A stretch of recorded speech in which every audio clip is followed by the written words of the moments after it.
بسم الله الرحمن الرحيم. باب شهادة القاذف والسارق والزاني وقول الله تعالى ولا تقبل لهم شهادة أبدا وأولئك هم الفاسقون إلا الذين تابوا. وجلد عمر رضي الله عنه أبا بكرة وشبل بن معبد ونافعا بقذف المغيرة ثم استتابهم وقال من تاب قبلت شهادته. وأجازه عبد الله بن عتبة وعمر بن عبد العزيز وسعيد بن جبير وطاووس ومجاهد والشعبي وعكرمة والزهري ومحارب بن بشار وشريح ومعاوية بن قرة رحمهم الله. وقال ابو الزناد الامر عندنا بالمدينة اذا رجع القاذف عن قوله فاستغفر ربه قبلت شهادته. وقال الشعبي وقتادة اذا اكذب نفسه جلد وقبلت شهادته. وقال الثوري اذا جلد العبد ثم اوثق جازت شهادته واذا استقضي المحدود فقضاياه جائزة. وقال بعض الناس لا يجوز شهادة القاذف وان تاب ثم قال لا يجوز نكاح بغير شهادتين فإن تزوج بشهادة محدودين جاز وإن تزوج بشهادة عبدين لم يجوز. وأجاز شهادة المحدود والعبد والأمة لرؤية هلال رمضان. وكيف تعرف توبته وقد نفى النبي صلى الله عليه وسلم الزانية سنة ونهى النبي صلى الله عليه وسلم عن كلام كعب بن مالك وصاحبيه حتى مضى 50 ليلة.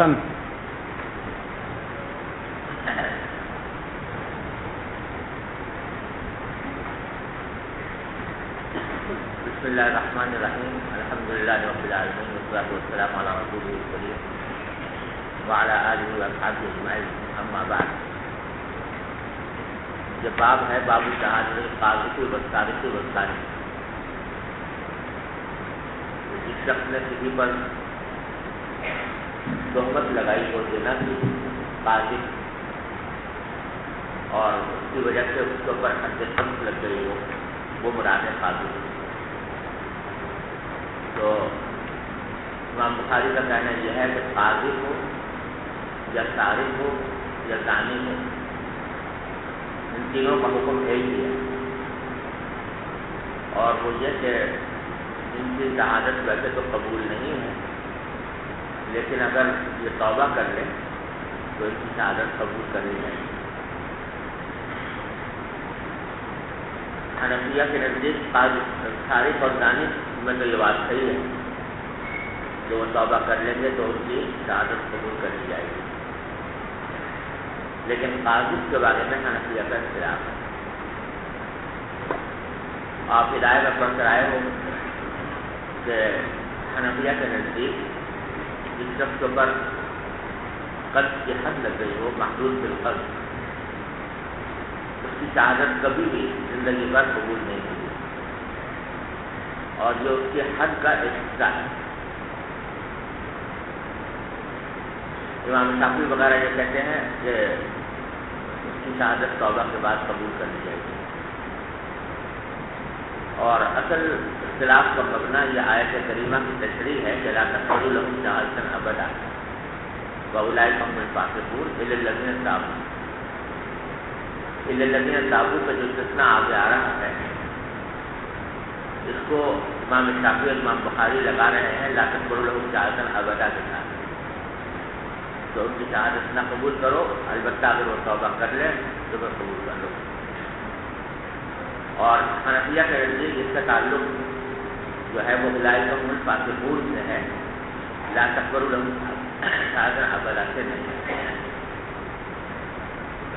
یعنی لا تقبلوا لهم شهادة أبدا کا حکم تو بطور حد سے ثابت ہو گیا. پھر آگے فرمایا کہ ان لوگوں کا شمار فاسقین میں ہوگا. پھر آگے سے استثناء کیا کہ البتہ اگر توبہ کر لے اور عمل صالح کرے، اصلاح کر لے تو پھر وہ فاسق نہیں کہلائیں گے. بس یہ بات ہے. حنفیہ جو یہ کہتے ہیں کہ یہ حد کا حصہ ہے اور استثناء جو ہے وہ اولئک هم الفاسقون سے ہے، اس کے اوپر حنفیہ کے پاس بڑے مضبوط دلائل ہیں. ایک دلیل تو یہ کہ استثناء کا عام طور سے تعلق ہمیشہ جو متصل ہوتا ہے اس کے ساتھ ہوتا ہے، جو جملہ متصل ہے اس سے ہوتا ہے استثناء. تو متصل کیا ہے؟ اولئک هم الفاسقون.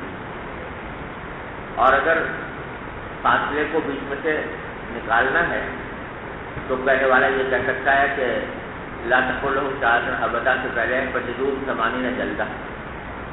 تو کوئی کہنے والا کہہ سکتا ہے کہ للت تابو کا استثناء جو ہے وہ اس سے بھی ہے، جس کے معنی یہ کہ اگر توبہ کر لے تو کوڑے بھی مت لگاؤ، حالانکہ اس کا کوئی بھی قائل نہیں۔ تو امام شافعی فرماتے ہیں کہ یا امام بخاری فرماتے ہیں کہ فجدو مسلمانی میں جلدہ سے استثناء نہیں ہے، بلکہ استثناء ہے ولا تقولوا شهادة ابدا۔ حالانکہ اگر فصل کے ساتھ استثناء کرنا ہو تو پھر اس سے بھی استثناء کرنا چاہیے، جو کوئی نہیں مانتا۔ دوسری بات یہ ہے کہ قرآن کریم میں لا تقولوا شهادة ابدا پر صرف لا تقولوا شهادة نہیں کہا، بلکہ ابدا کا لفظ بڑھا کر یہ کہہ دیا کبھی۔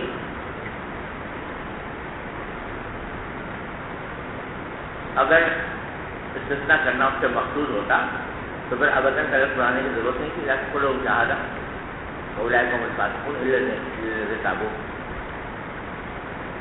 تو ابداً کا لفظ بتا رہا ہے کہ ان کی شہادت کبھی بھی قبول نہیں کی جائے گی، سمجھ گئے؟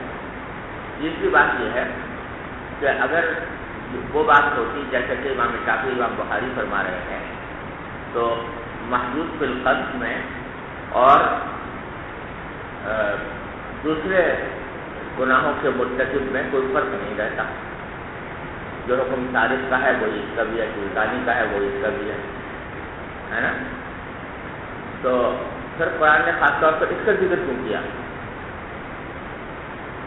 صارف اور زانی میں بھی کہتے کہ اس کی بھی شہادت قبول نہ کرو، البتہ توبہ کرنے کے بعد قبول کر لینا، وہاں کہیں نہیں کہا کہ لا تقولوا لهم شهادة ابدا، سمجھے نا؟ تو وہاں تو کہیں لا تقولوا لهم شهادة ابدا کہا نہیں، یہاں پر کہا محدود القذف میں۔ تو حالانکہ اگر وہ بات ہوتی تو امام شافعی یا امام بخاری فرماتے ہیں تو پھر اس میں اور دوسروں میں کوئی فرق تھا نہیں، یہاں کہنے کی کوئی وجہ نظر نہیں آتی خاص طور پر۔ یہ تو عام حکم ہی ہے، جو شخص بھی فاسق ہو اس کی گواہی قبول نہیں ہوتی۔ تو یہ وجہ بھی ہے، امام ابو حنیفہ فرماتے ہیں اس لیے اس کا تعلق الذین تابوا سے کا تعلق اولئک هم الفاسقون سے ہوگا۔ سمجھ رہے بھائی؟ یہ تو ہے حنفیہ کے دلائل۔ اب آگے امام بخاری نے اپنے دلائل بیان کیے ہیں، جو بیان کرنے کے لیے کہ توبہ کے بعد محدود القذف کی شہادت قبول ہو جاتی ہے۔ تو اس میں واقعہ نقل کیا ہے کہ حضرت عمر نے گھوڑے لگائے تھے ابو بکرہ کو شبل بن معبد اور نافع کے حضرت مغیرہ بن شعبہ پر تہمت لگانے کی وجہ سے، پھر اس سے توبہ کروائی اور کہا کہ جو توبہ کر لے اس کی شہادت قبول ہو جائے گی۔ یہ واقعہ یوں ہوا تھا کہ حضرت مغیرہ بن شعبہ رضی اللہ تعالیٰ عنہ کو حضرت عمر نے کوفہ کا گورنر بنایا۔ ابو بکرہ بھی وہاں پر رہتے تھے۔ ابو بکرہ کو کچھ تھوڑی بہت رنجش تھی مغیرہ بن شعبہ سے، پتہ نہیں کس وجہ سے۔ تو ہوا یہ کہ ایک مرتبہ مغیرہ بن شعبہ فجر کے وقت، فجر سے پہلے کچھ وہ نظر آیا کہ وہ اپنے گھر سے نکلے ہیں اور کسی اجنبی کے گھر میں داخل ہوئے۔ تو ابو بکرہ نے کہیں دیکھ لیا، ان کو کچھ شبہ ہوا کہ یہ کسی رات کے آخری حصے میں یہ کہاں جا رہے ہیں، کس کے گھر جا رہے ہیں۔ تو انہوں نے 3 گواہ اور اکٹھے کیے، جن میں سے ایک شبل بن معبد سے، ایک نافع سے اور ایک زیاد سے۔ تینوں کو لے کر یہ وہ اس گھر میں پہنچے۔ تو وہاں جا کر دیکھا تو حضرت مغیرہ بن شعبہ کو جھانکا کہیں سے دروازے سے کہاں سے، تو نظر آیا کہ حضرت مغیرہ بن شعبہ کو دیکھا کہ وہ جمع کر رہے ہیں کسی عورت سے۔ تو ابو بکرہ نے ان کے اوپر الزام لگایا کہ یہ زنا کر رہے ہیں۔ حضرت عمر کے پاس مسئلہ پیش ہوا۔ جب حضرت عمر نے گواہیاں طلب کی تو ابو بکرہ نے اور شبل بن معبد نے اور نافع نے، تینوں نے یہ گواہی دی کہ ہم نے ان کو زنا کرتے ہوئے دیکھا ہے۔ چوتھا جو گواہ تھا زیاد، اس نے کہا کہ اس نے جو گواہی دی اس میں زنا کا لفظ اس نے استعمال نہیں کیا اور یہ نہیں کہا کہ میں نے جمع کرتے ہوئے دیکھا، البتہ یہ کہا کہ میں نے مغیرہ بن شعبہ کو کسی عورت کے ساتھ ایک ہی چادر میں دیکھا اور اس میں چادر میں مجھے حرکت نظر آ رہی تھی اور سانس پھولنے کی آواز مجھے محسوس ہو رہی تھی، لیکن خود عمل زنا میں نے نہیں دی۔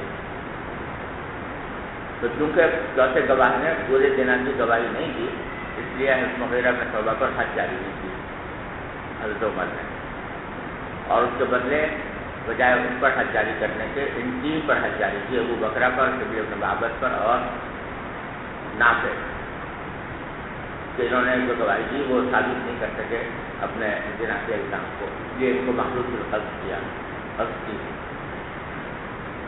اور پھر توبہ کروائی ان سے اور کہا کہ توبہ کرے گا تو اس کی گواہی قبول ہو جائے گی۔ تو حضرت عمر کا یہ فیصلہ بے شک حق میں جاتا ہے امام بخاری اور امام شافعی رحمۃ اللہ علیہ، جو انہوں نے توبہ کروائی ہے، توبہ کرنے کے بعد یہ بھی کہہ دیا ساتھ میں کہ جو توبہ کر لے گا تو اس کی گواہی قبول کر لی جائے گی، جس سے معلوم ہوتا ہے کہ وہ تابوت کے استثناء کو لا تقول لهم شہادۃ ابدا کے ساتھ متصل مانتے ہیں۔ تو اس میں یہ بات بے شک ان کے حق میں جاتی ہے، لیکن جہاں تک قرآن کریم کی تشریح کا تعلق ہے تو اس میں امام ابو حنیفہ رحمۃ اللہ علیہ کی بات بڑی وزنی ہے، اور امام ابو حنیفہ رحمۃ اللہ علیہ فرماتے ہیں کہ یہ حضرت عمر کا اپنا اجتہاد تھا، اور قرآن کریم کے الفاظ جو ہیں وہ دوسری بات کے اوپر زیادہ دلالت کر رہے ہیں، اس واسطے قرآن کریم کے الفاظ پر زیادہ زور دیا جائے گا، اور اس اثر کو کوئی حجت قرار نہیں دیا جائے گا قرآن کریم کو مخالف۔ سمجھ جائیے۔ اب جہاں یہ سوال پیدا ہوتا ہے کہ مغیرہ بن شعبہ رضی اللہ تعالیٰ عنہ جو ہے وہ بڑے بہرحال صحابہ کرام میں سے ہیں اور حضرت عمر کے معتمد صحابی ہیں، تو ان پر یہ الزام لگا کیسے کہ انہوں نے زنا کا ارتکاب کیا؟ تین نے تو کم از کم کھلم کھلا گواہی دی زنا کی۔ تو حضرت شاہ صاحب رحمۃ اللہ علیہ نے، علامہ نوشیہ صاحب کشمیری رحمۃ اللہ علیہ نے فیض الباری میں فرمایا کہ میں کافی دن تک اس مسئلے کی تلاش میں سرگردہ رہا کہ کیا قصہ تھا۔ مغیرہ بن شعبہ سے یہ بات بہت بعید ہے کہ انہوں نے کھلم کھلا زنا کا ارتکاب کیا ہو، تو کیا وجہ تھی کہ جس کی بنا پر یہ کوئی چال پیش آئی؟ تو فرماتے ہیں حضرت شاہ صاحب کے تحقیق سے معلوم ہوا کہ اصل میں حضرت مغیرہ بن شعبہ جو ہے اس بات میں مشہور ہے کہ نکاح بہت کرتے تھے، اور بعض روایت میں 70 نکاح کیے انہوں نے، نکاح کرتے تھے اور طلاق دے دیتے تھے کچھ عرصے کے بعد، اور پھر دوسرا نکاح کر لیتے تھے۔ یہ بات ان کے بارے میں مشہور ہے۔ تو انہوں نے خفیہ نکاح کیا ہوا اس عورت سے جس کے ساتھ ان کو دیکھا گیا، اور حضرت عمر رضی اللہ عنہ نے یہ اس بات کا اعلان کر رکھا تھا کہ بھائی جو کوئی نکاح کرے وہ علانیہ کرے، خفیہ نہ کرے، لیکن پتہ نہیں کسی وجہ سے انہوں نے اس نکاح کو خفیہ رکھا ہوا۔ تو جو اس عورت کے پاس یہ گئے تھے اصل میں ان کی مجبوہ تھی، البتہ اس کے نکاح کا عام اعلان انہوں نے نہیں کر رکھا تھا، اس واسطے لوگ یہ سمجھے کہ اتنا ہے، تو یہ واقعہ پیش آیا تھا، نہ یہ کہ باقی انہوں نے زنا کا ارتکاب کیا۔ بہرحال یہ اثر جو ہے حضرت عمر کا یہ اس کی دلیل ہے، کافی قوی دلیل ہے، اس واسطے کہ حضرت عمر نے فیصلہ صحابہ کرام کی موجودگی میں کیا، لیکن امام ابو حنیفہ رحمۃ اللہ علیہ جو ہیں وہ قرآن کریم کے الفاظ کے اوپر زیادہ توجہ دیتے ہیں، اس واسطے انہوں نے اس کے مطابق اپنے مسئلے کو رکھا ہے۔ آگے فرماتے ہیں وَأَجَازَهُ عبد اللہ بن عتبہ وعمر بن عبد العزیز وسعید بن جبیر وطاؤوس ومجاہد والشعبی وعکرمہ والزہری ومعاویہ بن بشار وشریح ومعاویہ بن قرہ، ان سب حضرات نے محدود القذف کی توبہ قبول ہونے کے بعد شہادت کو قبول کیا ہے۔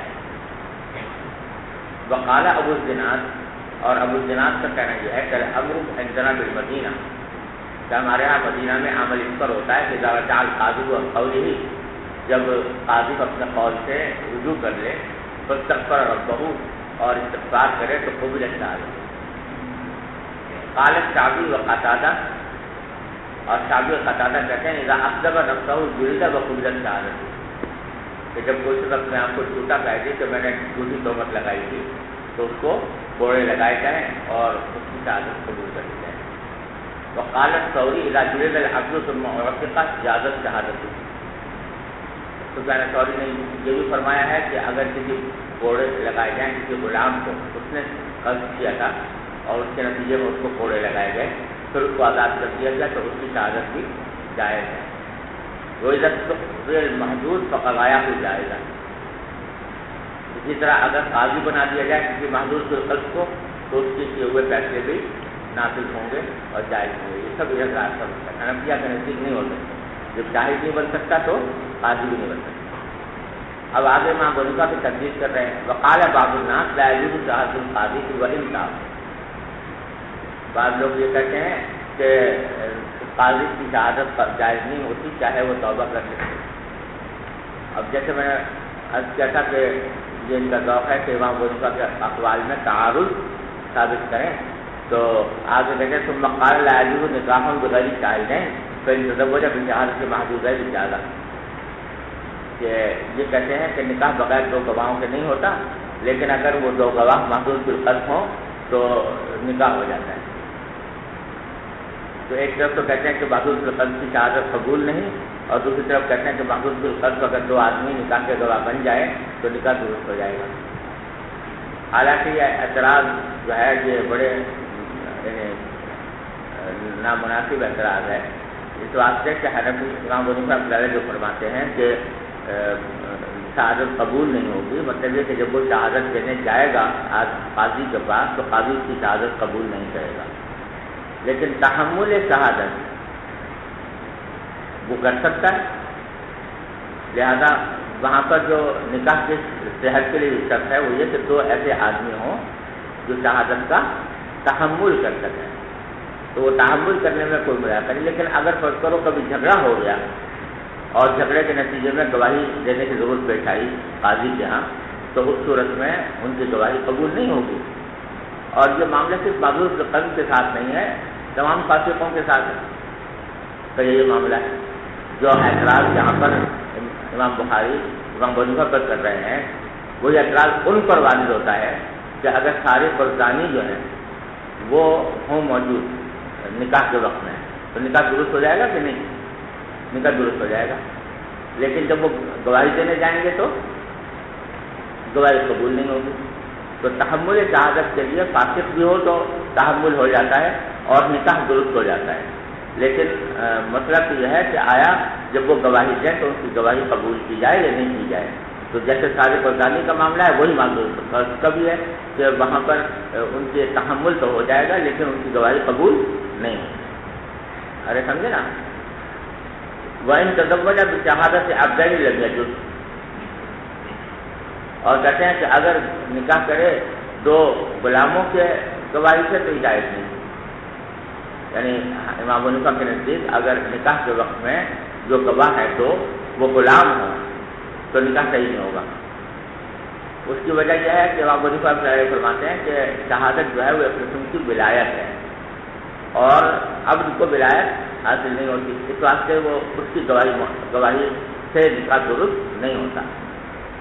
وَأَجَازَ شَهَادَةَ الْمَحْجُوجِ وَالْعَبْدِ وَالْأَمَةِ لِرُؤْيَةِ هِلَالِ رمضان۔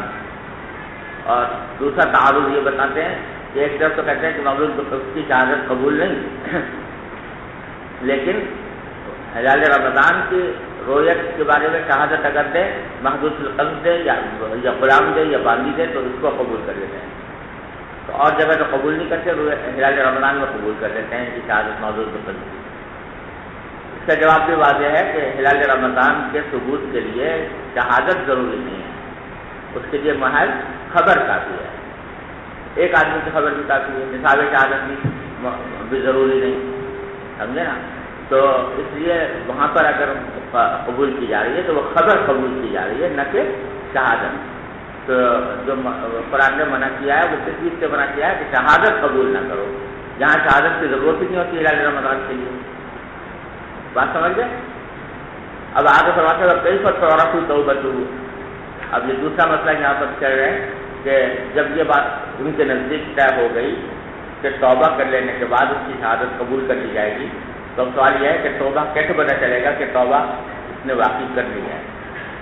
تو بتانا یہ چاہتے ہیں کہ ایک مدت دراز تک جب اس کے عمل اور کردار سے یہ بات واضح ہو جائے کہ وہ اس نے اپنی اصلاح کر لی ہے تو پھر اس کو سمجھیں گے کہ توبہ قبول ہے، توبہ جو ہے وہ اس کی درست ہو گئی. وقت نفر نبی صلی اللہ علیہ وسلم ازانیہ سنتن، نبی کریم صلی اللہ علیہ وسلم زانی کو 1 سال تک جلا وطن کیا تھا. تو اس کا مقصد یہی تھا کہ 1 سال تک اگر اس کے حالات درست ہو گئے تو پھر اس کی شہادت قبول کر لی جائے. اور نبی کریم صلی اللہ علیہ وسلم نے حضرت کعب بن مالک اور ان کے ساتھیوں سے بات کرنے سے منع کیا تھا، یہاں تک کہ 50 راتیں گزر گئی. تو 50 راتیں جو گزری تھیں یہ دیکھنے کے لیے تھی کہ آیا ان کے دل میں انابت پیدا ہوتی ہے یا نہیں. تو معلوم ہوا کہ کوئی خاص مدت مقرر نہیں ہے توبہ کے معلوم ہونے کے لیے، بلکہ ایک معتدلی وقت جب گزر جائے اور پتہ چلے کہ انہوں نے کوئی ایسا غلط کام نہیں کیا اور انہوں نے اصلاح کر دیا تو پھر سمجھیں گے کہ توبہ قبول ہو گئی. جی. السند المتصل منا إلى الإمام الهمام الحافظ الحجة أمير المؤمنين في الحديث أبي عبد الله محمد بن إسماعيل بن إبراهيم بن المغيرة بن بردزبة البخاري الجوفي رحمه الله تعالى ومتعنا بعلومه وفيوزه وبركاته آمين. قال حدثنا إسماعيل قال حدثنا ابن وهب عن يونس وقال ليس حدثني يونس عن ابن شهاب قال أخبرني عروة بن الزبير أن امرأة سرقت في غزوة الفتح فأتي بها رسول الله صلى الله عليه وسلم ثم أمر بها فقطعت يدها. قالت عائشة فحسنت توبتها وتزوجت وكانت تأتي بعد ذلك فأرفع حاجتها إلى رسول الله صلى الله عليه وسلم.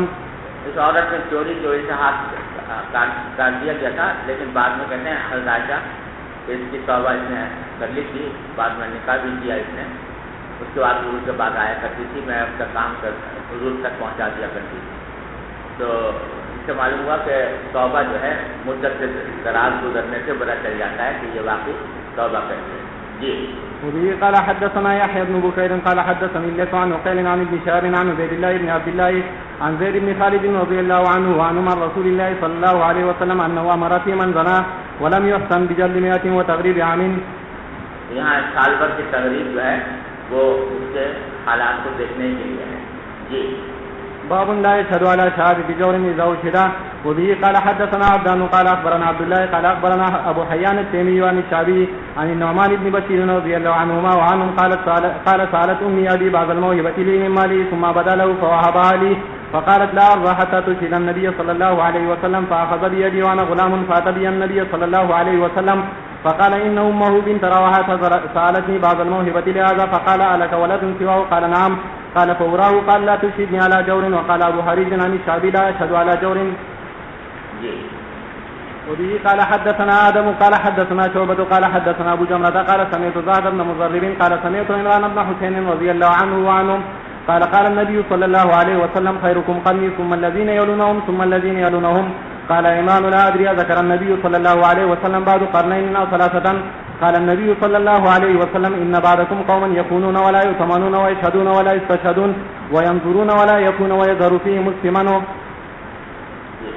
وبه قال حدثنا محمد بن كثير قال أخبرنا سفيان عن منصور عن إبراهيم عن عبيدة عن عبد الله رضي الله عنه وعنه عن النبي صلى الله عليه وسلم قال خير الناس قرني ثم الذين يلونهم ثم الذين يلونهم ثم يجيء أقوام تسبق شهادة أحدهم يمينه ويمينه شهادته. قال إبراهيم وكانوا يضربوننا على الشهادة والعهد. یعنی بعد میں ایسے لوگ آئیں گے تسبق شہادت احدہم یمینہ کہ شہادت اس کی سبقت لے جائے گی اس کے یمین پر اور یمین سبقت لے جائے گی شہادت پر. مانا یہ کہ قسم کھانے میں گواہی دینے میں ان کو کوئی باک نہیں ہوگا، کوئی پرواہ نہیں ہوگی کہ سچی دے رہے ہیں بری سچی گواہی دے رہے ہیں یا جھوٹی دے رہے ہیں. قسم کھا کے بھی بغیر قسم کھائے بھی ہر طرح کی شہادت دینے کو تیار ہو گئے. اور ابراہیم نخعی کہتے ہیں کہ کانو یضربوننا علی الشہادۃ والعہد کہ ہمیں ہمارے بڑے جو ہیں وہ مارا کرتے تھے شہادت دینے پر اور عہد کرنے پر.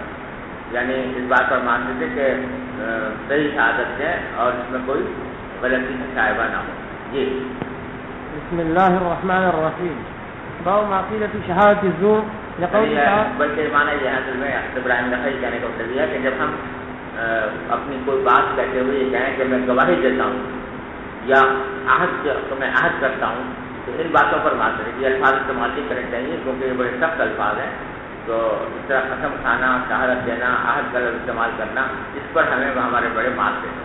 جی باب ما قيل في شهادة الزور لقوله تعالى والذين لا يشهدون الزور وكتمان الشهادة وقوله ولا تكتموا الشهادة ومن يكتمها فإنه آثم قلبه والله بما تعملون عليم سلوا ألسنتكم بالشهادة. وبالسند المتصل منا إلى الإمام الهمام الحافظ الحجة أمير المؤمنين في الحديث أبي عبد الله محمد بن إسماعيل بن إبراهيم البخاري رحمه الله تعالى متعنا بعلومه وفيوضه وبركاته آمين. قال حدثنا عبد الله بن منير سمع وهب بن جرير وعبد الملك بن إبراهيم قال حدثنا شعبة عن عبيد الله بن أبي بكر بن أنس عن أنس رضي الله تعالى عنهم قال سئل النبي صلى الله عليه وسلم عن الكبائر فقال الإشراك بالله وعقوق الوالدين وقتل النفس وشهادة الزور. وتابع وانظر وأبو عامر وبهز وعبد الصمد عن شعبة. وبه قال حدثنا مسدد قال حدثنا بشر بن المفضل قال حدثنا الجريري عن عبد الرحمن بن أبي بكرة عن أبيه قال قال النبي صلى الله عليه وسلم ألا أنبئكم بأكبر الكبائر ثلاثا قالوا بلى يا رسول الله قال الإشراك بالله وعقوق الوالدين وجلس وكان متكئا فقال ألا وقول الزور فما زال يكررها حتى قلنا ليته سكت. وقال إسماعيل بن إبراهيم حدثنا الجريري قال حدثنا عبد الرحمن. باب شهادة الأعمى وأمره ونكاحه وإنكاحه ومبايعته وقبوله في التأذين وغيره وما يعرف بالأصوات. وأجاب شهادته القاسم والحسن وابن سيرين والزهري وعطاء. وقال الشعبي يجوز شهادته إذا كان عاقلا. وقال الحكم رب شيء تجوز فيه. وقال الزهري أرأيت ابن عباس لو شهد على شهادة كنت ترده. وكان ابن عباس يبعث رجلا إذا غابت الشمس أفطر ويسأل عن الفجر فإذا قيل طلع صلى ركعتين. وقال سليمان بن يسار استأذنت على عائشة فعرفت صوتي قالت سليمان ادخل فإنك مملوك ما بقي عليك شيء. وأجاز سمرة بن جندب شهادة امرأة منتخبة. یہاں یہ مسئلہ بیان کر رہے ہیں کہ نابینا کی شہادت جو ہے وہ قبول ہوتی ہے. امام بخاری اس میں کوئی قید نہیں لگانا چاہتے، کہتے ہیں نابینا کی شہادت بھی اسی طرح قبول ہونی چاہیے جیسا کہ بینا آدمی کی شہادت قبول ہوتی ہے. حنفیہ کا مسئلہ یہ ہے کہ اگر وہ شخص تحمل شہادت کے وقت میں نابینا نہیں تھا، البتہ ادائے شہادت کے وقت میں نابینا ہے، تب تو کوئی حق مذائقہ نہیں ہے، قبول ہے.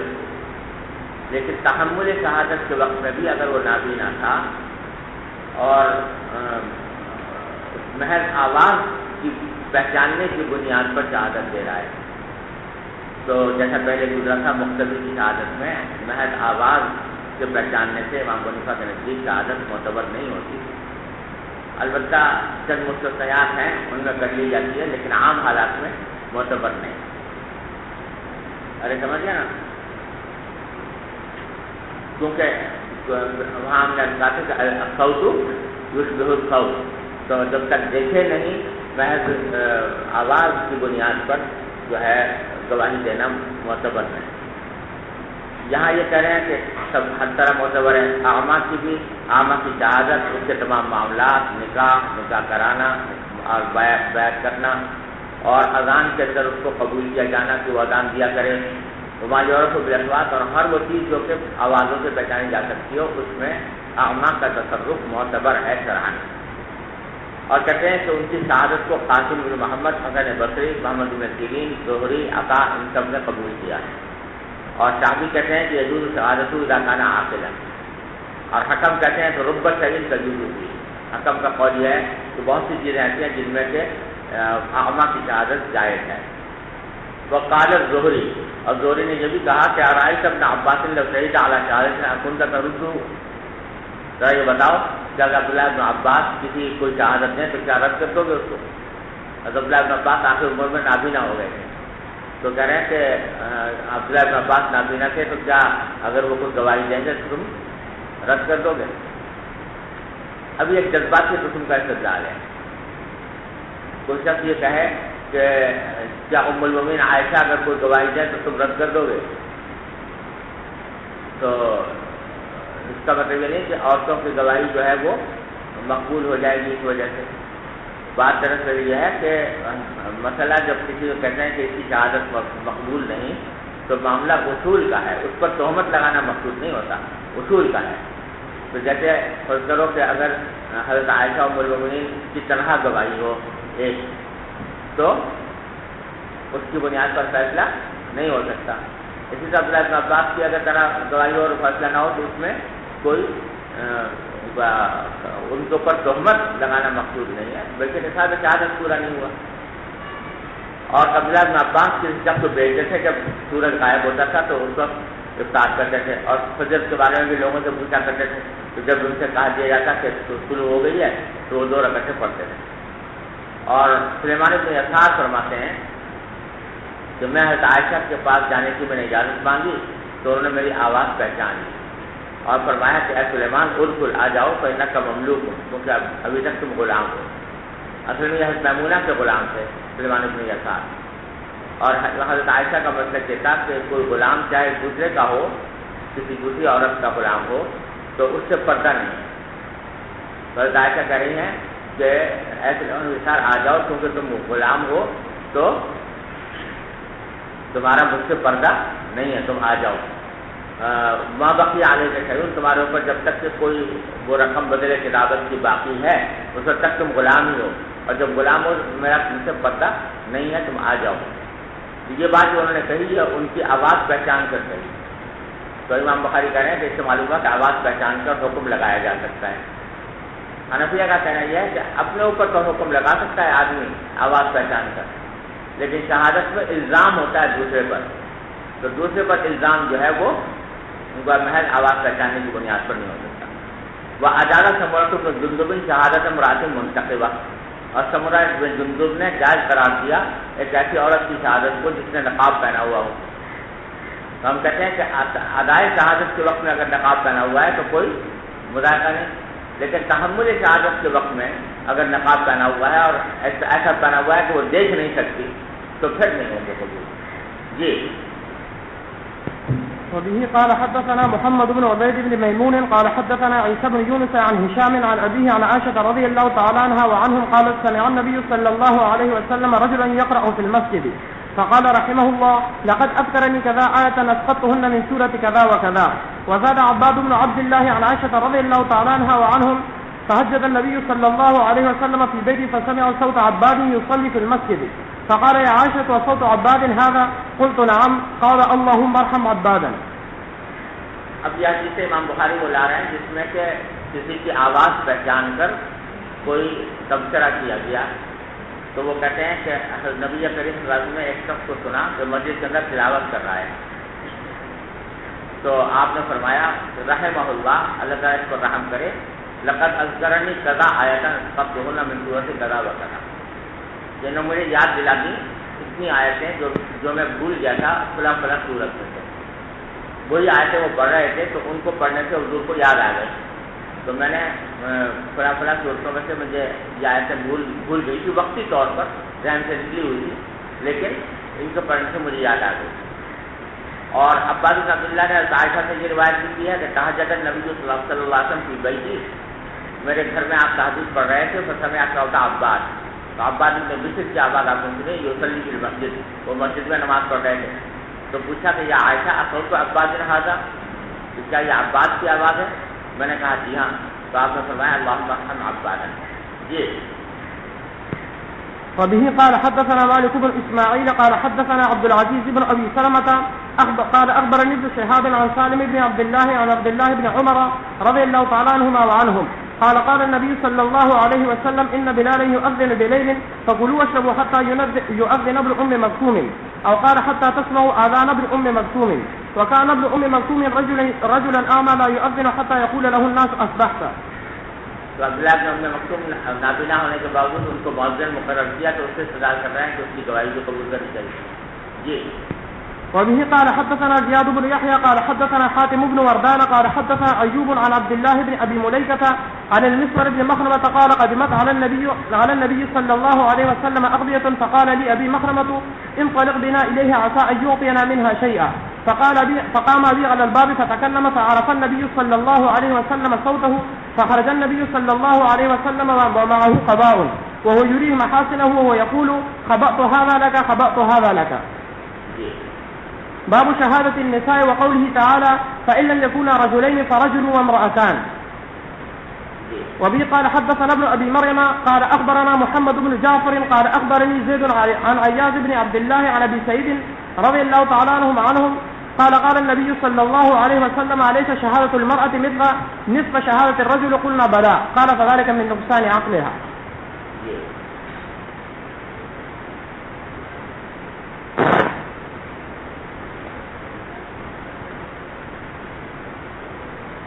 بڑھیا بھائی.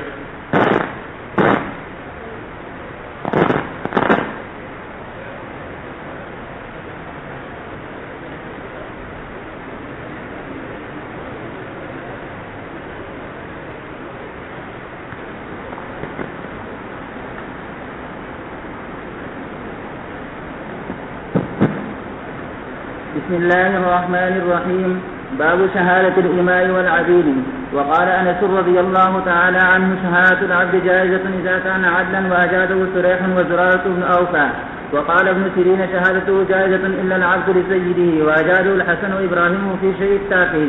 وقال سريح كلكم بنو عبيد وإماء. یہ کہہ رہے ہیں کہ غلاموں اور باندیوں کی شہادت ان کا رجحان یہ ہے کہ وہ قبول کی جائے گی. اور 3 مذاہب سے ان کو کہا کے بات کرتے ہیں مطلب قبول کی جائے گی جیسے امام بخاری کہہ رہے ہیں. اور بعض کا کہنا یہ ہے کہ معمولی معاملات ہیں, چھوٹا موٹا معاملہ ہو تو قبول کری جائے گی, کوئی بڑا مسئلہ ہو تو نہیں کی جائے گی.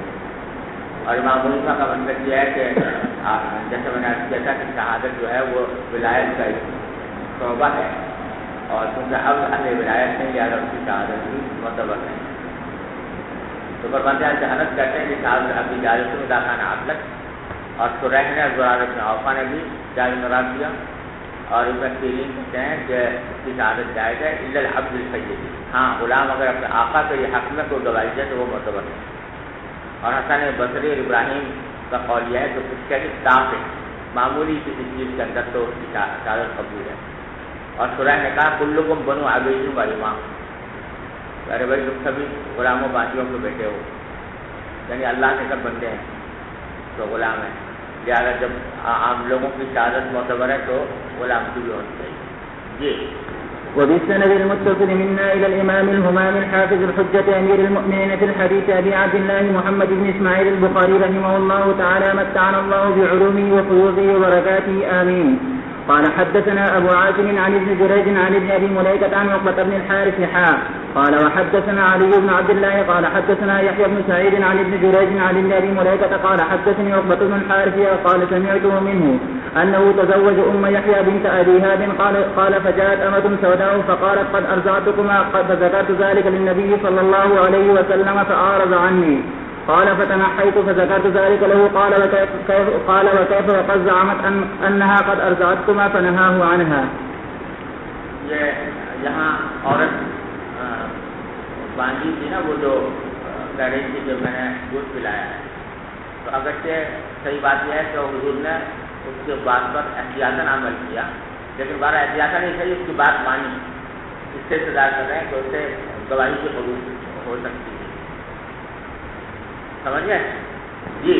باب شهادة المرجعة. وبه قال حدثنا أبو عاصم عن عمر بن سعيد عن ابن أبي مليكة عن عقبة بن الحارث رضي الله تعالى عنه وعنهم قال تزوجت امرأة فجاءت امرأة فقالت إني قد أرزعتكما فأتيت فذكرت للنبي صلى الله عليه وسلم فقال كيف وقد قيل دعها عنك وقال نحوه. حديث الإفك. باب یہ باب قائم کیا ہے باب تعدیل النساء بعضهن بعضا, کہ عورتیں ایک دوسرے کی تعدیل کر سکتی ہیں. اس کے بارے میں بتائیں کہ یہ ہمارے خیال میں اچھی عورت ہے, وہ تزکیہ کر سکتی ہیں عورتیں عورتوں کا. تو اس میں اگر وہ حدیث العشق روایت کی ہے پوری, جس میں حضرت عائشہ کے بارے میں گواہی دی تھی حضرت بریرہ نے, حضرت زینب نے, تو وہ تعدیل کی تھی انہوں نے حضرت عائشہ کی. تو اس مناسبت سے پوری حدیث العشق لے آئے ہیں, اور یہ آپ پڑھی چکے ہیں نا, تو بس عبارت پڑھتے چلے جاؤ. باب تعديل النساء بعضهن بعضا.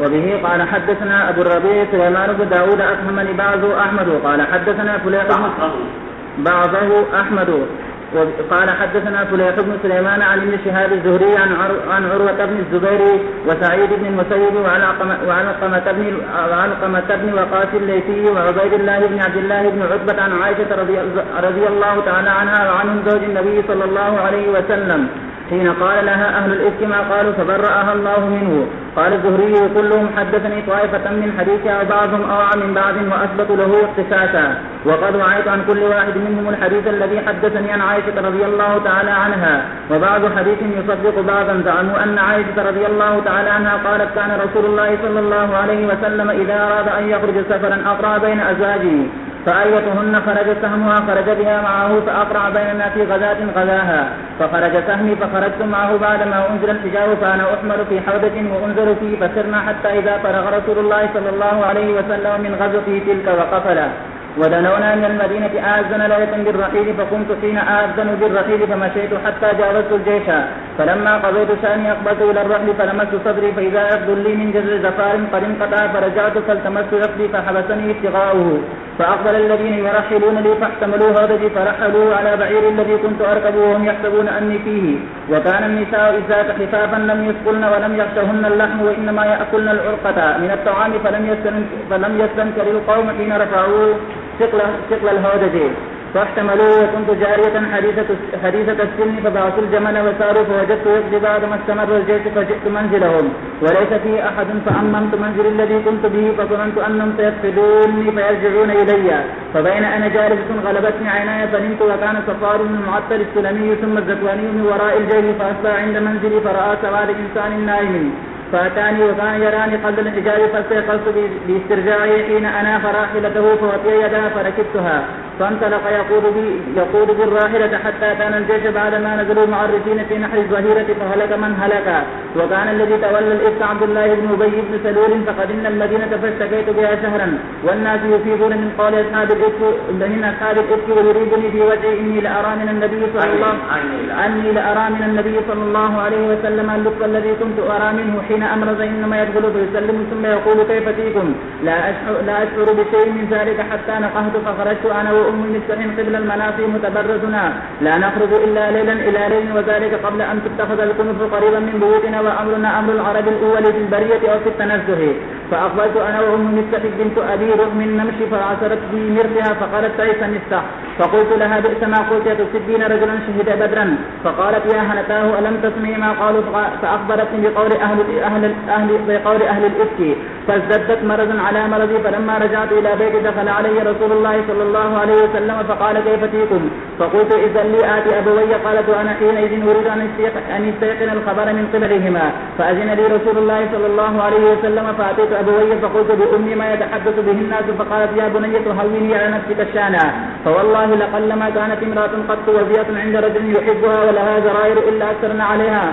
فقلت سبحان الله ولقد تحدث الناس بهذا قالت فبت تلك الليلة حتى أصبحت ولا يرقى لي دمع ولا أكتحل بنوم ثم أصبحت فدعا رسول الله صلى الله عليه وسلم علي بن أبي طالب وأسامة بن زيد حين استلبس الوحي ويستشيرهما في فراق أهله فأما أسامة فأشار عليه بالذي يعلم في نفسه من الود لهم قال أسامة أهلك يا رسول الله ولا نعلم والله إلا خيرا وأما علي بن أبي طالب رضي الله عنه فقال يا رسول الله لن يضيق الله عليك والنساء سواها كثير وسل الجارية تصدق فدعا رسول الله صلى الله عليه وسلم بريرة فقال يا بريرة هل رأيت فيها شيئا يريبك فقالت بريرة لا والذي بعثك بالحق إني رأيت فيها أمرا أغمسه عليها أكثر من أنها جارية حديثة السن تنام عن العجين فتأتي الداجن فتأكله فقام رسول الله صلى الله عليه وسلم من يومه فاستعذر من عبد الله بن أبي بن سلول فقال رسول الله صلى الله عليه وسلم من يعذرني من رجل بلغني أذاه في أهلي فوالله ما علمت على أهلي إلا خيرا وقد ذكروا رجلا ما علمت عليه إلا خيرا وما كان يدخل على أهلي إلا معي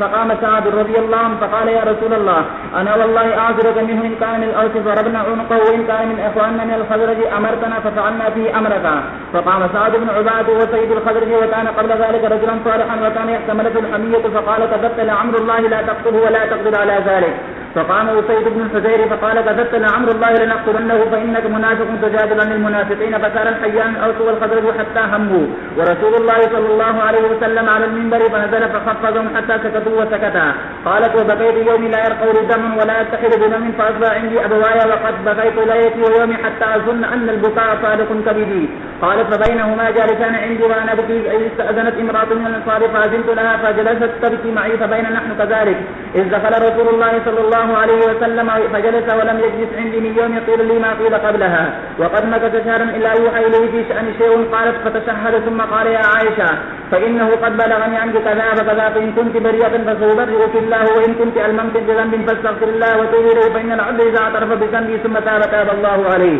فلما قضى رسول الله صلى الله عليه وسلم مقالته طرف دمي حتى ما أحس منه قطرة وقلت بأبي أجب عني رسول الله صلى الله عليه وسلم.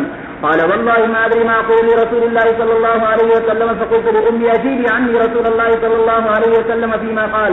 قالت والله ما أدري ما أقول لرسول الله صلى الله عليه وسلم فقلت وأنا جارية حديثة السن لا أقرأ كثيرا من القرآن فقلت إني والله لقد علمت أنكم سمعتم ما يتحدث به الناس وقر في أنفسكم وصدقتم به ولئن قلت لكم إني بريئة والله يعلم أني لبريئة لا تصدقوني بذلك ولئن اعترفت لكم بأمر والله يعلم أني بريئة لا تصدقوني والله ما أجد بي ولكم مثلا إلا أبا يوسف إذ قال فصبر جميل والله المستعان على ما تصفون.